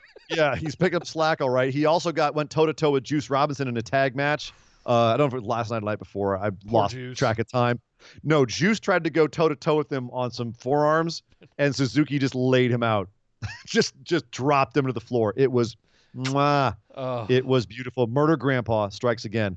So New He's Japan back. been nothing big, no major shows, but stuff's been happening. It's been really entertaining shows. New Japan's been a lot of fun the last couple weeks. Heading towards New Japan Cup starting March 10th. That is New Japan, sir. Thank you very much, Sir Ian Dangerous. Well, we're going to close things out, as we always do, with our new segment, courtesy of patron Sean Clark, with our moment of positivity.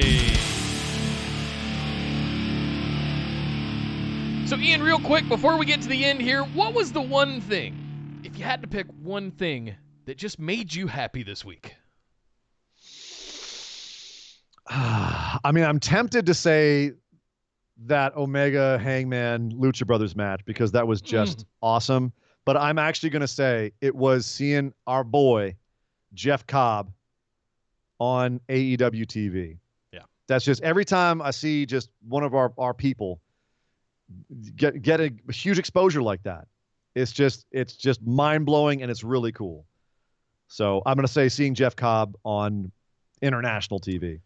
Yeah, like you, I was looking at that Lucha Brothers match with Omega and Hangman, and I'm going, that's an obvious one. I'm looking at like the God, some Cody. of the Moonsault was a good one too. Moonsault with in the cage match, first cage match in AEW, and I'm like, that's an obvious one. Here's the one that I'm going to throw you a curveball on out of left field. The thing that made me really happy this week was we actually got what felt like to me a full reboot, reset, beginning of the women's division in AEW. Oh, And okay. I'm looking at this very pie-eyed right now in the sense that I have really high hopes for Chris and Shauna that wrestled this week, but also the massive promo we got out of Nyla Rose, the work that Britt Baker's doing right now that I was down on initially, but have come full circle on. Like it's getting really good, guys. You did a 180. You can't go full circle. You're back where you start. Fine. The women's division in AEW is my moment of positivity this week because it feels like we're at the beginning again and somebody's doing it right. And so that's mine. It made me very happy this week. Out of all the things that were blatantly obvious, I wanted to call attention to something that might not people might have overlooked, right? Really good call, man. Really good call. Yeah, things are smelling delicious over on AEW, and it might be because of Jeff Cobb. If I can do one more, if you'll humor me, it was a huge moment of positivity for me. that actually made me very emotional to find out that I did not have a torn rotator cuff. That's a big one. Not Yes. wrestling related, but that's a big one. That's a life one. NWR, but no rotator cuff injury and recovery necessary. But Ian, that's our show. Oh, no, wait! Oh, You God. guys didn't think we were done yet, did you? We've got just enough time for our other news lightning round. Beep, beep, beep, beep, beep, beep, beep. It's going to be a quick one today to try to get it all in. Ratings news, AEW 893,000 with a 0.31. NXT 794,000 with a 0.25. NXT getting close the last couple of weeks. They're all still holding about the same numbers, but they are getting a little bit closer. Biggest NXT show in a while, which is funny given the fact that I thought it was kind of lackluster compared to some of their shows recently. But hey, man, competition is healthy. There's 1.6 million people watching wrestling on Wednesday night. That's awesome. The shows on Wednesdays are awesome. It's a good time to be a wrestling fan. It's not a good time to be Samoa Joe because, God damn it, the dude is injured again. He was filming a WWE commercial and somehow got himself injured again. We don't know how this timetable is to return, but come on, Joe. You Scary did how part many is matches? this might be concussion number 2 if I'm hearing things right. That's scary. You get to number 3 and you're into done. like Troy Aikman territory. You're on kinda commentary, done. buddy. Yeah. Which I was wouldn't be mad at. I was just watching a match from, I think, 2004, Joe versus Necro Butcher. And it's just, I'm watching this match and going, like, how do you get through this match? That's just one of the most brutal things you've ever seen. And he's like literally trying to kill Necro Butcher. Like, I'm pretty sure Necro Butcher just like pissed him off at some point because he was trying to kill the man. And no injuries, or at least nothing appreciable, nothing that made you stop. But no, you just can't stop getting injured. Start calling him Glass Joe.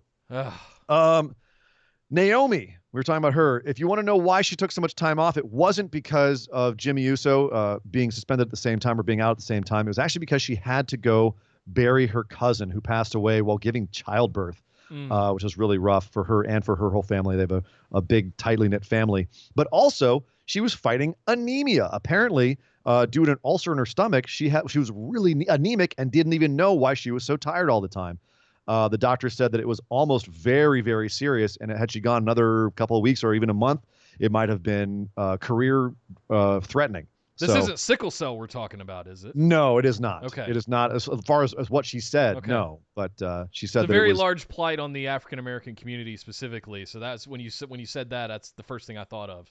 Yes, So- no, that was not what it was. Apparently, Okay. it was just regular old ulceric anemia. But she's all good now, right? Obviously, She's all out good now. contending. Apparently, she got it Going for treated. the championship. She's good. She says she's got a lot more energy than she's ever had. She was nervous about Good. coming back. But interestingly enough, she also said that she felt like there was nothing for her on the main roster.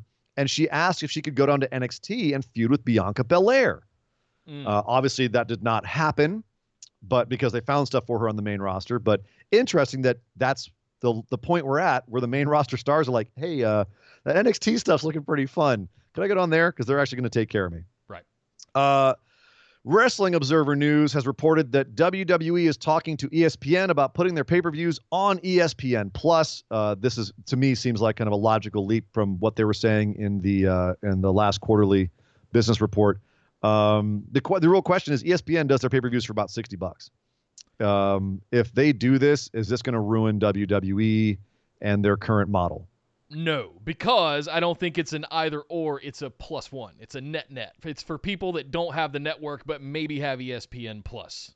And they'll have that subscription to be able to get it that way without subscribing to the network, because that's not possible right now. You have to be a network subscriber. So, do they grow the viewership of the pay-per-views by syndicating it? This is a syndication play. I don't think it's like, look, there's some insider information I've been skeptical to share because I haven't verified it, but we've gotten information on the tiers that are breaking down, and it's the network we know and love today at $9.99 is not going to change. Apparently, from what I understand, they're going to introduce an additional tier above it, and they're going to have a free tier that they've promised before. Right. But wherever the pay-per-views go, they're not leaving the network. It's going to be a plus, not a either or. Just wanted to clarify that. Because they are saying that they want to sell the rights to the pay-per-views to ESPN Plus and possibly charge for them. So sure, but I don't think that's exclusive rights. Let's be clear on that part. Okay, let's hope not, because I think that would be really bad for the fans. Everybody would, especially would at a time where the fans fans are already kind of like, yeah. We'll just watch NXT and AEW, man. Yeah, I think it'd be a bad idea. Speaking of WWE making bad decisions, Vicky Guerrero says that after she appeared on AEW TV, WWE ghosted her and wouldn't let superstars come on her podcast. They literally stopped returning her calls. So that seems like a fairly petty move on WWE's part, but at the same time, that's, hey, Wednesday Night Wars, right? It's not a war. No, we all love each other. Really? Yeah. Really? Love Okay. it. All love in wrestling. All love and wrestling. Yeah, business is business. Right. Over in New Japan, you may have noticed a young Kenny Omega looking guy ringside as a young lion. He's got kind of curly hair. Looks like the kid in Excalibur, the old John Boorman movie. Right. It looks like what is it, Mordred? That's actually Joe Bailey. That's William Regal's kid. William Regal's son is a young lion in New Japan right now. So keep your eyes open for him. Hopefully some big things on the way for that boy. Tyler Bate. Tyler Bate is injured. He was supposed to be at OTT's Dead On the 23rd. Is that today? Tyler Bate's injured. Okay. Calm down there, buddy. Yeah, he's going to miss OTT. No word on what the injury is, but if you were going to OTT's Dead On to see him, he will not be there. Damn it. Cody did that crazy moonsault on AEW TV this week and remarkably wasn't injured except for fracturing his big toe. You may notice when he comes down, his right foot goes straight into the mat. Apparently he just got a fracture where the bone didn't offset. It just cracked it a little bit. So he's not going to miss any time. He's just going to tape it up, walk through it. Actually, considering the move itself, it's kind of a miracle that's all that happened to him. That's it? Yeah, okay. That's it. You're good. Yep. Nikki Cross was not on Moment of Bliss due to being sick, as I said earlier. Apparently, she's got a nasty flu-like bug, as per Killian Dane, who was on Dio Madden's live stream. So that, if you're wondering where Nikki Cross was, it's not because they're stopping that program. It's just she was sick as a dog. Right. And finally, AAA's Rey de Reyes is coming up. They have announced the card. It's a damn good-looking card, I'm not going to lie. Psycho Clown, just that Monster first Clown, match and Murder I'm marking Clown. out already. Yeah, dude, look at this. All the clowns, Psycho Clown, Monster Clown, and Murder Clown versus Rush, L.A. Park, and Bestia del Ring. The Torneo de Reyes, with basically like their Rumble. Blue Demon Jr., Aerostar, Michael Nakazawa, Mascarita Sagrada, Mr. Iguana, Nino Hamburguesa, Dave the Clown, Aries, Nasia, and Villano the Trace Jr. There's also the big matches. The Mega Campeon. In case you've forgotten, Kenny Omega is the AAA Mega Campeon right now. He'll be defending his title against Laredo Kid. I don't see him dropping it to Laredo Kid. No. Also, the current AAA Tag Team Champions are the Lucha Brothers. Pentagon and Phoenix. They're defending against the Rascals, who you may know if you're a fan of Impact or if you were here in LA at PWG. That's Desmond Xavier and Zachary Wentz. That's going to be an absolutely fantastic match. Strap in for that one, folks. Calling it right now. The Trios champions currently are Hijo de Vikingo, Mr. Aziz, and Octagon Jr. They're defending against Rey Escorpion, Texano Jr., and La Hiedra. And then, let's see, we've got a couple other matches too, like Drago and Drago Kid versus La Parca Negra and Parquita Negra. So, yeah, really awesome show there. Keep your eyes out. That is going to be going down. Let's see. Why did I not have that written down? Looks like I was going to say, is that tonight or this weekend? No. Why do I not have this written down? March 21st. Good grief. It'll be live on Twitch. Yeah, live on Twitch, March 21st. Wow, they're doing it live. Oh, my goodness. Okay. Mm-hmm. Free to watch. Be a good show. Holy Going to be a good show. So check that out. Go follow I think it's AAA Libre is their Twitch channel, if I'm remembering right. Some really fun stuff there, man. Yeah. But check that out. That is the news, Nick. Thank you very much, Syrian Dangerous, and thank you guys for hanging with us. Thank you for all the love and the welcome backs and all that good stuff. Except for you, JB. You and I got to have a chat. We got to figure something out here. She did a great job, and you know it. Well, okay. We'll talk about that. I'm not going to say that everyone wants her back on the show, Nick. I'm not going to say that she was kind of awesome to have on the show, but go learn how to run a live stream, and then we can talk. All right, touche. Guys, she knows a lot more about fashion than you do. That's fair. This is not a fashion podcast. She's taken a lot more bumps than you have. We do need some fodder for the YouTube channel, though. So if she wants to do a fashion segment video, on the week. I don't know. Maybe I could handle our Instagram channel, and it could Sexist become a thing. fashion influencer channel. Who Oh my knows? We God. do wrestling here. She's gonna backdrop you. Be careful. We'll see. Come over and join us in Facebook, guys. Just search for Busted Wide Open, like our page, and send us a join request to get into the group with the rest of the phenomenal ones and ourselves. You can find all kinds of fun memes, great news articles from trusted sources in there, as well as a link to our Discord server where you can get into live chat channels for every show throughout the week, including dedicated chats for the spoilerific content of every single pay-per-view, such as TakeOver Portland last weekend and AEW Revolution coming up next week. And yes, there will be one on Thursday for Super Showdown because we do that. We got to cover it, right? But we'll hang out. We'll have some fun anyway, even if it's terrible, which it likely will be. We'll have fun. We're going to have fun. We'll have fun. We'll have You can also follow us on Instagram and Twitter at BWO Podcast. We stream live here at youtube.com/bustedwideopen every Tuesday at 8 p.m. Eastern and every Saturday at 3 p.m. Eastern. But don't go anywhere because we're going to come right back after this one with a brand new stream for our patron mailbag series, which if you've been listening for a long time, yes. you might remember the listener questions segment we used to do. Well, we've now made that its own dedicated series called the Patron Mailbag that we do as its own show. So hang tight, refresh the channel. We'll be right back with that as soon as we're done with this one right here. But to get into asking those questions, we always make that exclusive, the ability to ask the questions at least, to our patrons. So head over to patreon.com/BWO. Sign up for just that $5 tier to get in and ask your questions every week, as well as get copies of the show notes for every episode, bonus episodes at the $10 tier, Skype calls, and sweet swag, and there's all kinds of good stuff over at patreon.com/BWO. But my name is Nick Howell. You can find me on Twitter at DataCenterDude. And I am Sir Ian Dangerous. You can find me on Twitter at Sir Ian Dangerous. But by God! Would somebody stop the damn map? This show is part of the Orbital Jigsaw Network. For more episodes, subscribe to us on iTunes, Google Play, or Stitcher Radio. For details and show notes from each episode, check us out, orbitaljigsaw.com.